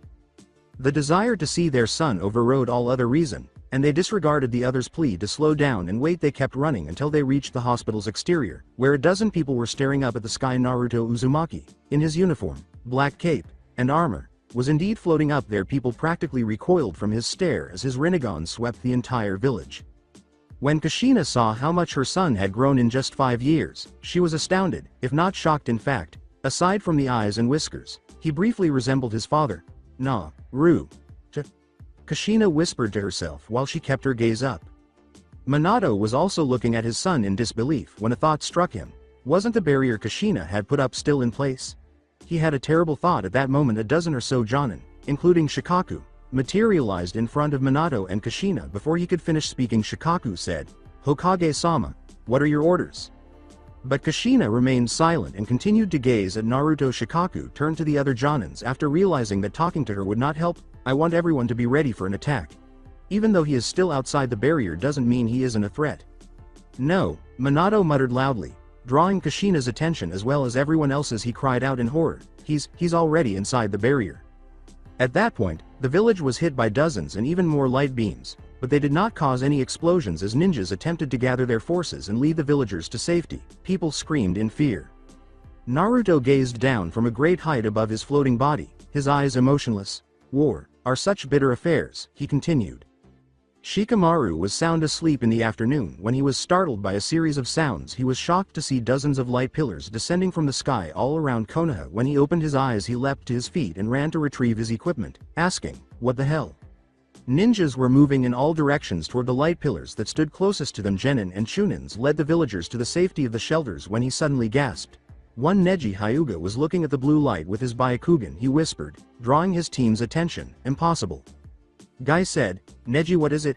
Do you see something? After a few seconds of hesitation, Neji answered. These aren't pillars of light, they're more like pillars of blue fire. No, that's not it, they're dense chakra. Lee's eyebrow went up. Dense chakra? Is that even possible? He inquired. Guy said, there will be a time for that later, as he started to move in the direction of the closing pillar. For now we focus on repelling the invaders. Let's move. Tenten, Lee, and Neji yelled, Hi Sensei, as they trailed behind the man in question. In another location, Genma, Rado, Azumo, and Katetsu were standing in front of one of the pillars with a dozen additional shinobi from the Chunin and Jonin ranks. Genma said, Zaji, anything yet? Zaji, a Chunin, briefly closed his eyes before scowling when he opened them. Sorry, still nothing. This pillar of light or chakra is disrupting my sensing abilities. Genma turned back to the pillar and muttered a curse. Alright, we have no idea what might be inside there, so be ready for anything.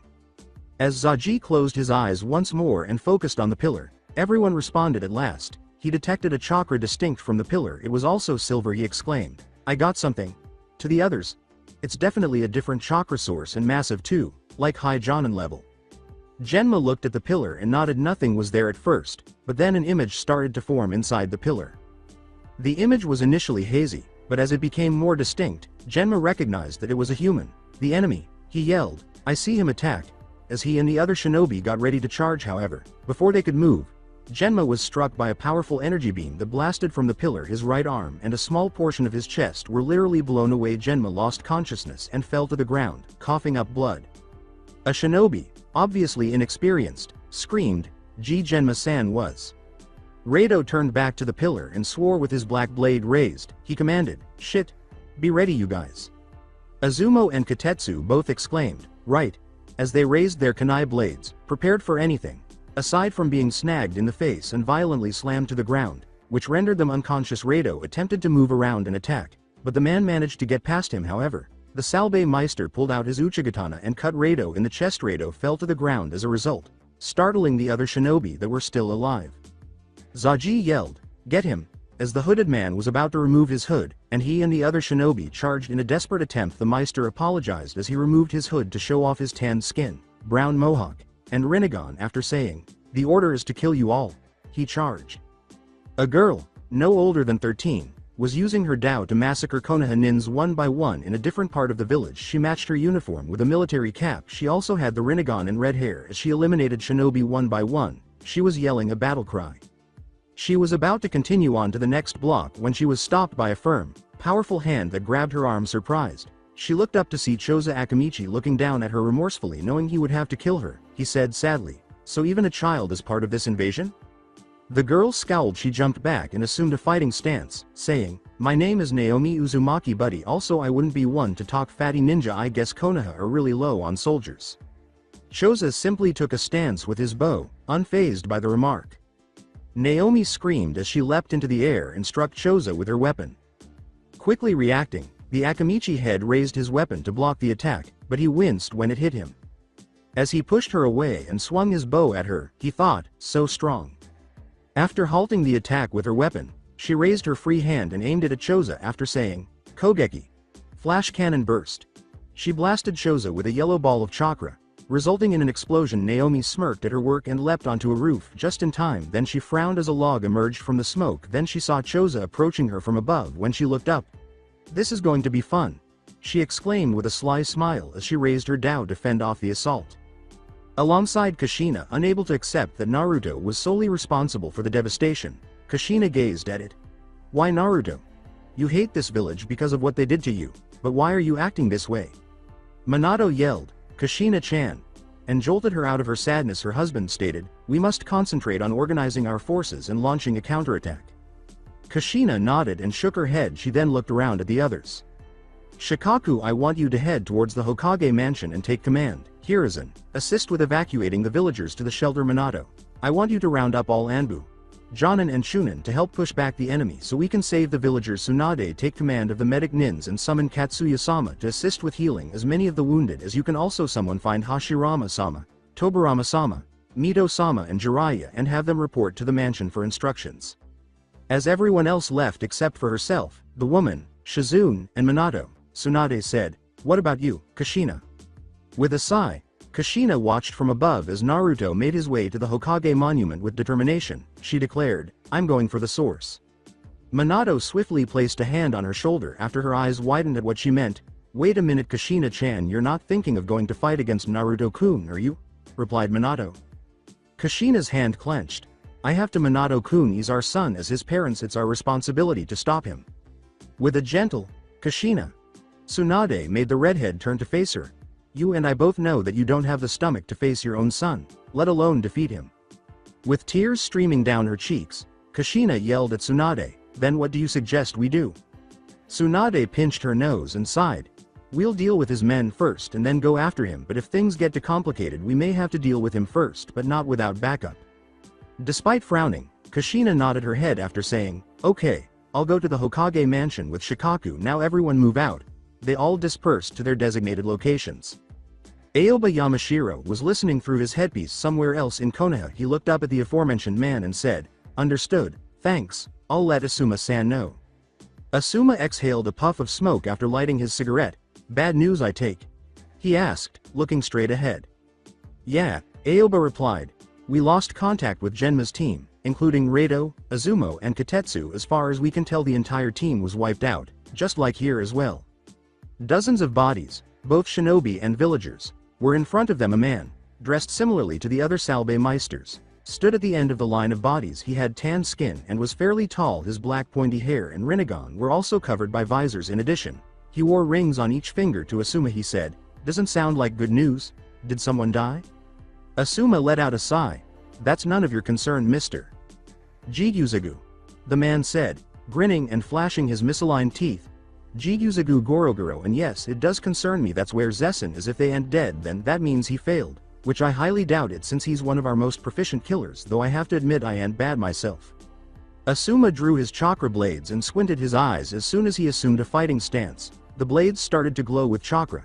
Just to warn you, don't underestimate the will of fire because it gets pretty burned up when you see so many dead comrades. I don't really understand your will, Usuzu said, cleaning his ear before holding up all of his fingers. We Uzu Nins only believe in the word of the path. It's a testament to our loyalty to our founder as well as to our nation and village. For in 10 minutes, you and your will thing will be dead. Asuma noticed his opponent smirking and arched an eyebrow. That's not possible. He sighed. He paused and glared at Usuzu, saying, the will of fire doesn't die so easily. Furthermore, what makes you think you can kill me so easily? Usuzu was in front of him, prepared to punch him in the face, before he could even reply. Quick! Asuma thought as he narrowly avoided it. Then Asuma attacked, swinging his chakra blades at Usuzu. But the man stopped the attack without wounding his arm by raising his right arm. Asuma was kicked in the stomach and flung back a few feet, and he exclaimed, what the? Usuzu grinned as his right hand started to glow green. He remarked, I'm impressed you managed to dodge me even though I used Seal Shred. Soul Step, however, you'll have to use a strong attack to break my blue Trustung blood armor. Let's see how well you deal with this. Godishgurge, he exclaimed, before launching a potent chakra blast directly at Asuma. Asuma yelled, shit, as he prepared to be struck by the lightning-fast projectile, but it never materialized. Instead, a fireball hit the chakra ball and burst in the middle of the field. When Asuma turned around, she saw that Aoba's mouth was smoking. Aoba, whispered Asuma. The ninja in question grinned. Don't forget Asuma-san, I'm in this fight as well. 3 of the invaders were chasing after villagers in another area of the village, slapping ninjas to the side. One man wore goggles over his eyes and had purple hair. He had a Liuyadao as well. The second one carried a wakizashi and had dark skin and brown dreadlocks. Guandao was finally carried by the final man, who had a short wisp of blue hair. Aside from those characteristics, all 3 of them had the same appearance thanks to their uniforms and renegons. The first man raised his right hand and shaped it into a gun, exclaiming, ha, look at them run. He yelled, Kogeki, Firebolt Orb, and hurled a ball of fire and lightning directly at the escaping villagers. When someone yelled, Mokuton, World of Trees Wall Jutsu, dozens of massive wooden branches appeared out of the ground, creating a wall between the attack and the villagers. The ball caused an explosion when it hit the wall, but the wooden wall held up well. Hashirama Senju was standing atop the wall when the 3 Salbe Meisters looked up. According to Hashirama, I won't allow you to slaughter these people. The wakizashi-wielding man just grinned. He raised his hand and fired a gashos in the shape of a Fuma shuriken, saying, His Majesty will be pleased if we capture you here and now. Hashirama, Muchi, Kane, I'll go first, you guys follow. When the gashos struck, it produced a huge explosion that blew away a lot of the wood, shocking Hashirama. The attack went directly at Hashirama, who simply jumped backwards and willed the wood to get higher, soon looming over the 3 Meisters and threatening to crush them. However, Muchi and Kane leapt over the remnants of the wooden wall, pointing their weapons down at Hashirama. Before he could take any action, Muchi yelled, You're ours, Hashirama. With haste, Hashirama lifted his arm. Then, too quickly for them to move, they transformed into wood and bounded toward the 2 Meisters. The wood, however, broke in half as it bounced off their chest when it hit it. What? Hashirama thought as he became aware of a second presence. When he looked down, he saw that the 3rd Meister was prepared to gut Hashirama with his blade out. The man screamed, Die! As he swung his sword at Hashirama's chest, only to have a katana deflected. Shocking everyone, the man turned to his left and saw that Mito Uzumaki was the one brandishing the katana. She chose to wear a typical Jonin outfit in place of her kimono. As he leapt backwards and his 2 allies joined him, the Meister exclaimed, Ah, Mito-sama, what an honor. Standing next to her husband, Mito simply rolled her eyes. However, Hashirama appeared uneasy about this. He questioned worriedly, Mito-chan, are you sure it's wise for you to be on the battlefield? With a sigh, Mito turned to face him. She rushed in the direction of the enemy after saying, Hashirama-kun, I told you 1,000 times if you're fighting, then I'm fighting. Simple as well, so don't give me any lip. Muchi and Kane were already rushing in the direction of the former Hokage when he said, Daga, we'll get the Shodai Hokage, you deal with his wife. Mito's attack was parried by the man named Daga, who sighed and raised his weapon. Around Konoha, the Salbe Meisters were confronted by the other Hokages, famous Jonin, or the Rookie 12. 2 of them confronted Kakashi, one of whom had long black hair and a mask covering his face. He carried a multi-chained whip. The taller man's eyes, mouth, and blonde mustache were the only parts of his wrestler mask.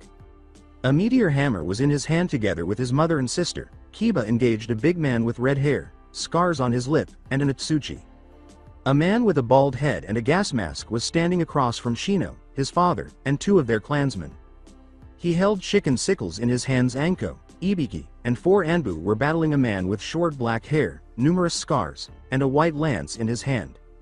With a teko in both hands, Team Guy confronted a rather large man with short white hair. Team Asuma was up against a man brandishing a kusarigama and sporting red hair pulled back in a ponytail. A person with long black hair, blue combat pants, and a dadao was facing Sasuke Uchiha. A woman with short brown hair and a twirler was Yamato's opponent. 2 men were confronted by Tobirama. One held 2 kamas in his hands and had glasses and wild red hair. The other held a gunbei in his hand and had green hair and a beard. Hiruzen, who was protecting the villagers, was up against a man who wielded tonfas, had a bald head, and had scars on both eyes. Last but not least was Minato's adversary, a young man with black hair, a scar across his left eye and lip, and a katana. When Kushina eventually reached the roof of the Hokage Mansio, he discovered Tsunade there. Getting ready to call Katsuya, Kushina looked at a few of the Anbu who were accompanying her. "I want 4 of you to guard Tsunade-san and make sure no harms come to her." As Tsunade completed her summoning, the 4 Anbu nodded and moved to encircle her with a single word in her mind. Kushina turned back to face the Hokage monument, Naruto-kun. Alongside Hinata, but things were different with Hinata. She had been told by Tasa to go to the eastern section of the merchant side, where there would be fewer people and less fighting. There was nobody there when she arrived with her backpack, which contained all of her priceless possessions, including a few cargo scrolls that Tasa had given her. Tasa was right as usual, aside from one other person.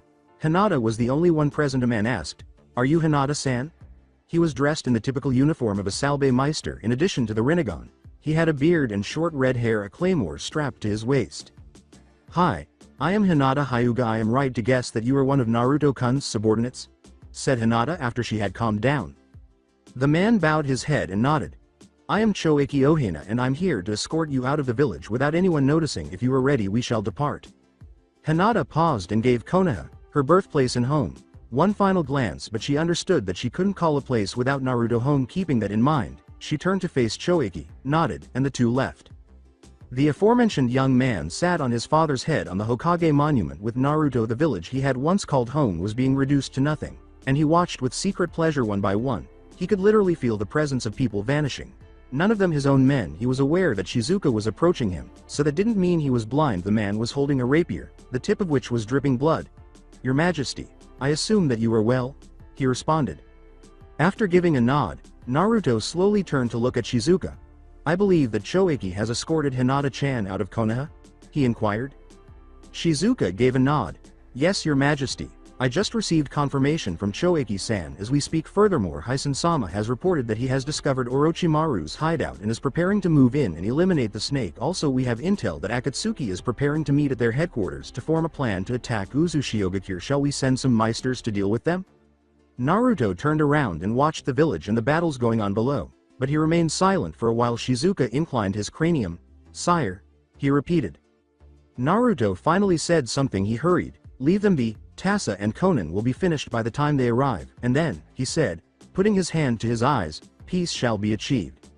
Mansion Azukage, Tasa's laboratory. As she inserted the Tasa's Rinnegan into the body, Conan turned to face it. The man behind her had Naruto's eyes implanted, but they were a darker shade of blue. Tasa tried to get used to the new eyes and asked, "How is it?" As she completed inserting the final eye into the socket, Conan pushed her hand back. She scowled after saying, "Good, and the chakra scanner are giving me the voltage of chakra that you predicted. I still do not know how you are going to bring him back. Without the Rinnegan you cannot return his soul to this plane?"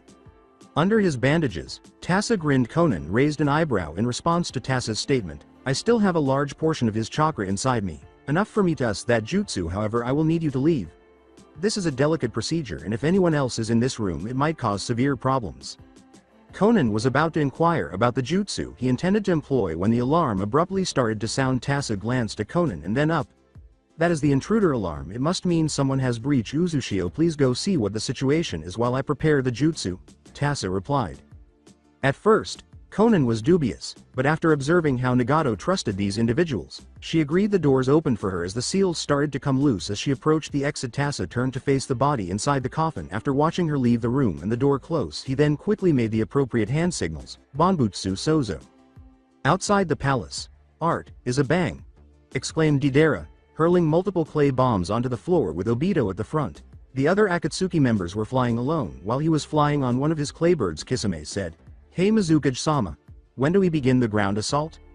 "Now," Obito said, turning to face the other participants. "Zetsu and the clones should be appearing here right now.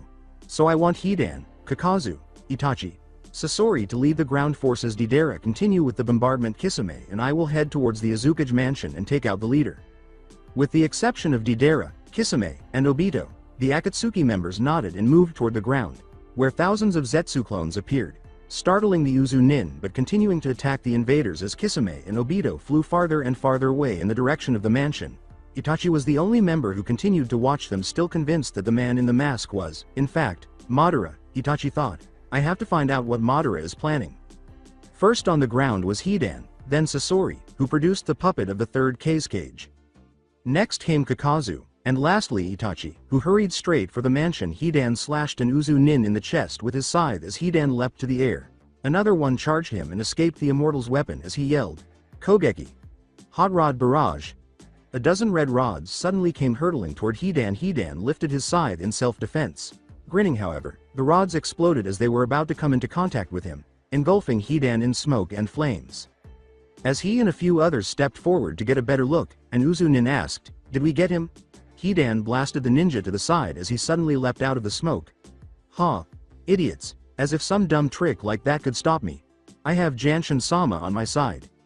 He was shocked when a spear pierced his back as he was finishing his speech. However, he quickly recovered his cool and grinned. He started to say, "Like hell, this is going to kill."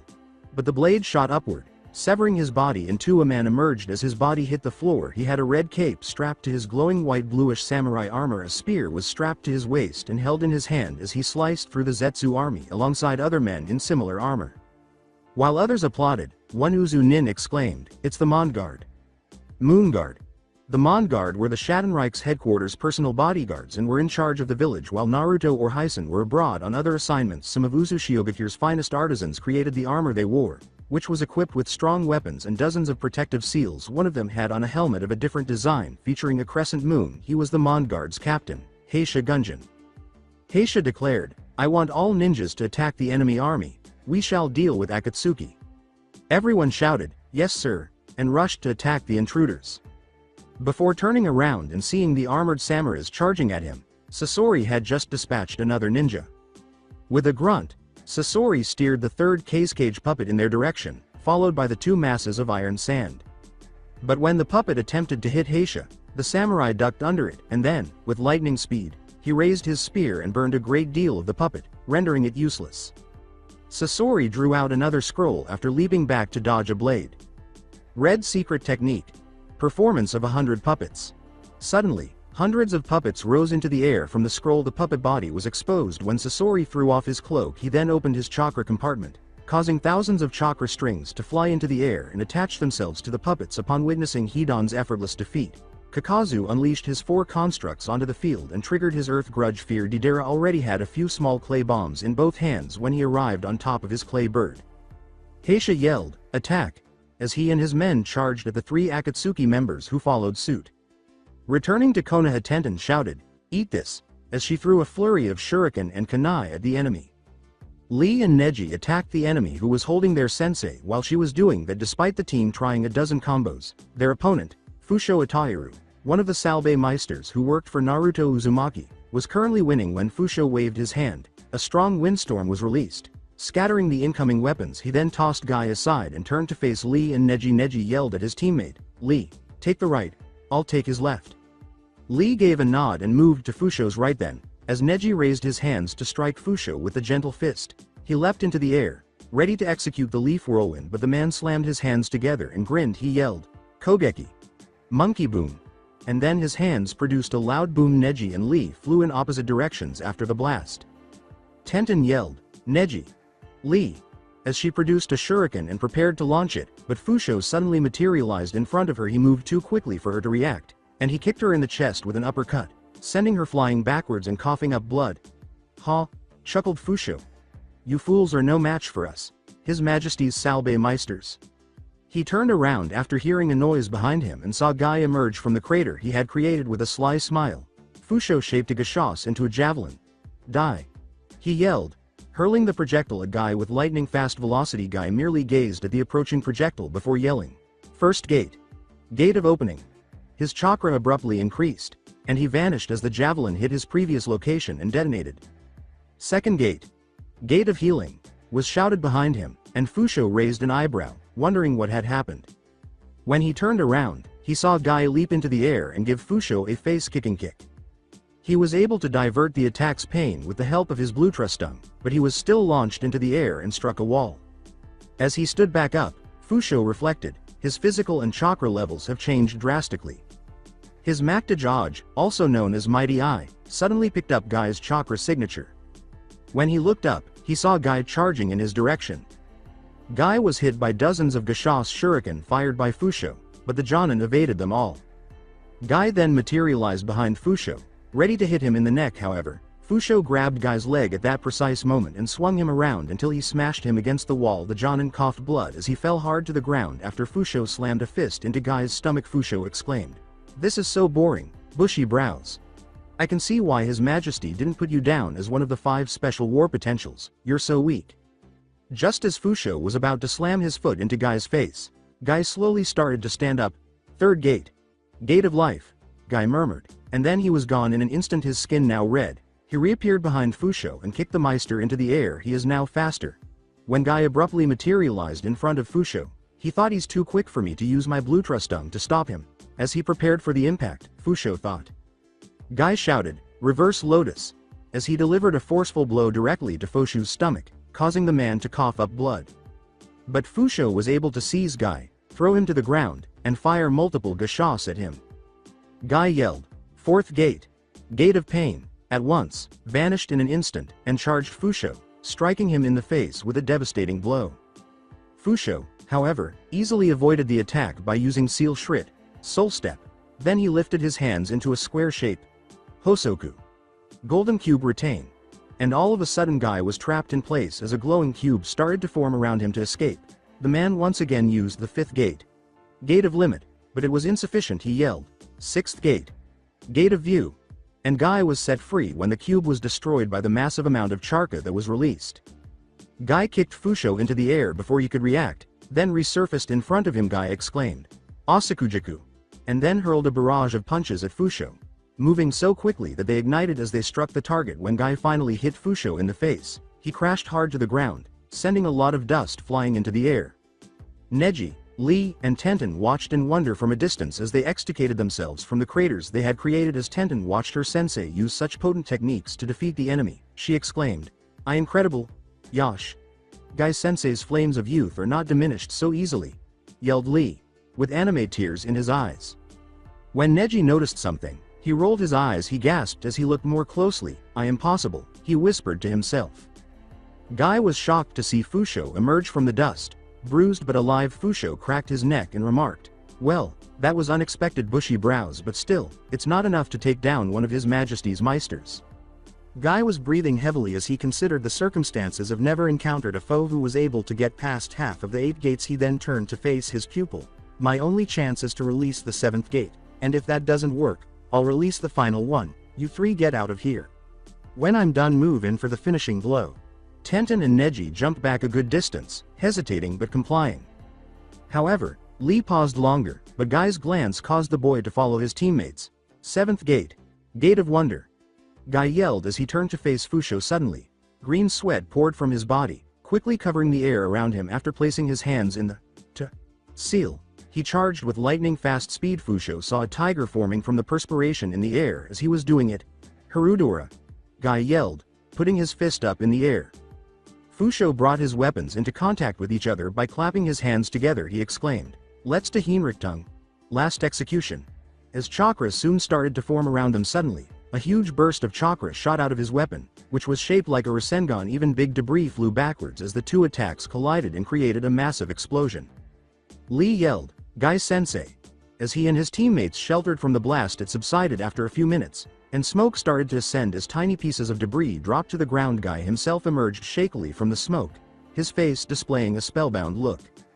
When his students saw him, they grinned. Lee exclaimed, "Guy-sensei, you are all right," as anime tears started streaming down his cheeks. Guy grinned and struck the good guy pose, but then a fist slammed into his chest, sending blood flying in all directions as their sensei was hoisted into the air and flung aside. Team Guy's eyes widened. They yelled, "Guy Sensei!" As Fusho emerged from the smoke, his upper left side visible due to half of his uniform being gone. Fusho rubbed his left shoulder and muttered, "Damn, that was one tough bastard." He noticed the three teenagers staring at him at that point as they started to rush at him. He said, "Oi, what do you punks want? Are you pissed that I killed your precious teacher or something?" Fusho smirked and lifted his fists in retaliation. Alongside Sasuke, Osairo Kazuado, his opponent, launched another blow at Sasuke, who ducked. Sasuke then swung his katana forward, but his opponent easily deflected it when Sasuke screamed, "Chidori!" Electricity quickly gathered around his hand, and he sprang forward. Osairo, on the other hand, was ready, easily sidestepped the attack, and took his hand. The young Uchiha coughed up blood after he kneed Sasuke in the stomach, and Osairo threw him back against a wall. Osairo raised his katana and remarked, "This is pathetic, Sasuke Uchiha. I can see why His Majesty did not place you as one of the 5 special war potentials." As he pushed a fragment of debris away from him, Sasuke arched an eyebrow as he stood back up. He asked, "5 war potentials?" With a sigh, Osairo moved forward. "The 5 war special potentials, if you must know, are 5 people that we have deemed a grave threat to His Majesty's plans. We had hoped that at least 2 or 3 of them would be out of the village when we invaded. But His Majesty was impatient after losing a valuable ally, so we attacked when all 5 of them were in the village." The Meister laughed. "Now then, die. Kogeki. Arrows of the burning heavens." Then, out of nowhere, dozens of fire arrows materialized and charged in Sasuke's direction. Sasuke immediately made hand gestures, Katen, Gukaku no Jutsu, and sent out a huge, potent ball of fire. When the 2 attacks collided, there was an explosion and smoke all around. However, Osairo charged through the smoke towards Sasuke with his katana pointing forward. Before it faded, Sasuke blocked the blow with just enough time to raise his own weapon. Osairo, however, leapt into the air and kicked Sasuke in the head, knocking him back. Osairo raised his finger and shot a Gashos arrow at the young Uchiha while Sasuke was attempting to recover, but Sasuke was able to avoid it and hurled a kunai at Osairo instead. The Meister used his katana to deflect it, but he was consumed in the explosion when he saw an explosive tag and it detonated at the last second. Still recuperating from those strong blows, Sasuke gasped when a katana suddenly landed against his neck. He told himself, "I'll catch my breath and then deal with Naruto Dobi." Without any injuries, Osairo glared down at Sasuke and said, "How dare you degrade His Majesty in such a manner, Uchiha scum? For that it will cost you your life." However, Sasuke proved to be a log before he could land the last blow. "What the?" Osairo thought as he felt a sudden presence behind him. Osairo raised his blade and stopped Sasuke's attack without even turning around. The sword flew upwards after he kicked upwards and knocked it from Sasuke's grasp. Osairo slashed Sasuke deep in the chest, but Sasuke was too preoccupied with his katana flying to react in time. Sasuke started to stumble as blood poured everywhere. Osairo stood over Sasuke, who was now on his knees, struggling to breathe, and held up his finger. Kogeki, 100 burst. Before his body was totally destroyed, Sasuke's parents were the last thing he saw as Osairo threw dozens of energy balls at him. Osairo sighed, sheathed his katana, and started to deal with Hashirama Senju as he gazed down at the ash remnants of Sasuke Uchiha. However, he was abruptly struck in the back by a katana. Osairo was able to catch a glimpse of the man who had stabbed him as he coughed up blood. Sasuke Uchiha was there, still alive. When he saw Sasuke's eyes, Osairo stammered, "H how?" Instead of the typical Sharingan appearance, he noticed that they were different. "That's..." As he pressed the katana further, Sasuke concluded, "The Mangekyo Sharingan. I won't have to explain how I got it, but I'll use it to murder Naruto and all of you. You will never be able to defeat His Majesty." Osairo grinned as he withdrew from the katana and then leapt backwards, gripping his chest. He then vanished, leaving Sasuke by himself and struggling to breathe because of the Mangekyo Sharingan's aftereffects. Alongside Kakashi, the smaller opponent, Yajunsui, raised his whip chain and hurled it at Kakashi, who was already aware that he couldn't use his lightning jutsu to break through the chains. "My best chance is to dodge them and hit him up close," Kakashi thought as he charged, dodging another attack from the larger opponent. In order to anticipate Kakashi's attack, Yajunsui twisted his hand, manipulating the chains to move in different directions. However, Kakashi was not a Jonin for nothing, as he skillfully dodged every single attack as he charged up Chidori. Although he was aware that the man's armor ability could repel most attacks, Kakashi reasoned that a well-placed attack would be able to pierce his armor. With that thought, Kakashi changed course to Ya's left flank, only to have Ya shoot a chain at him. Kakashi anticipated this and, with a shout, thrust his lightning-infused hand at his opponent's head, only to have his wrist grabbed, surprising him and forcing him to cancel the jutsu. You see, there was a reason why Naruto-sama picked me to be your opponent, and I have you exactly where I want you. Hitaki, I possess a special genjutsu that helps anyone who uses it to get rid of their fears, nightmares, and regrets. It will start with your spirit because we both know that you have a lot of baggage. Kino der Hall. In the dark, Kakashi awoke and said, "Where am I?" He said this as his eyes adjusted to the sudden lack of light. Then, as he tried to shield his eyes with his hands, he realized that he was strapped to a steel chair with wires attached. He started to try to figure out where he was again and saw Rin, Obito, Minato-sensei, his father Tsukumo, and Naruto sitting next to him. He saw them all with the last method he remembered when he failed them. Tsukumo, who was seated in front of him, had his hands tightly wrapped around the handle of a tanto that impaled his stomach. Obito, who was sitting to his right, had his left half of his body deflated. Rin, who was sitting to his left, had a Chidori-sized hole in her chest. Minato-sensei, who was sitting behind him, had a seal on his stomach with a huge hole in his torso. And, finally, Naruto, who was sitting directly in front of him on the screen platform, had a Chidori wound in his right lung and another through his chest that barely missed his heart. All of these characters were dead, failed by Kakashi, but strangely, they were all smiling. You've finally woken up. Welcome to my Kino der Hie. You have probably noticed that there are other people watching and that you are unable to leave my theater by now. Now, Hitaki, all you can say is enjoy the show, Ya said as he pressed a button and the film began. Kakashi had to witness his father commit seppuku, Obito push him away from an approaching rock at the expense of his own life, Rin jump into Kakashi's Chidori, Minato-sensei perform the ceiling and be impaled by the Kyuubi, and Naruto get Chidori'd twice by Sasuke. He attempted to close his eyes, but he could still hear the sounds, and he had to open them after being shocked by a volt of electricity. Those wires aren't there for show. If you close your eyes for longer than a second, your body will experience an electrical shock. I want you to see how you let your sensei and his son, your best friend and his love, and your father down. I want you to see how Rin was killed and Naruto-sama was almost killed by your jutsu, which your sensei warned was dangerous to you and others. Above all, I want you to see the joy on their faces since they will never again have to see your miserable self. And with that, Kakashi cried out in agony to the sky. Now pay attention. There are still 198 minutes of the movie left. Actual world. Have fun at the movie theater and welcome back to the conscious world. I am certain that I did. The second reason I was selected to be your opponent is about to be revealed. As you can see, I have a strong affinity for Raiden ninjutsu in addition to my genjutsu. Naruto-sama felt it would be appropriate for you, the creator, to meet your demise using that same jutsu because he has had to feel your jutsu being thrust through his chest twice. That's it for you, Hitaki. Reikari. And with that, Ya Junsui stabbed Kakashi in the heart with his lightning-infused hand. Sharingan. Kakashi, the copy ninja who copied more than 1,000 jutsu, died using his one and only unique method. So that's it for today. I hope you guys enjoyed it.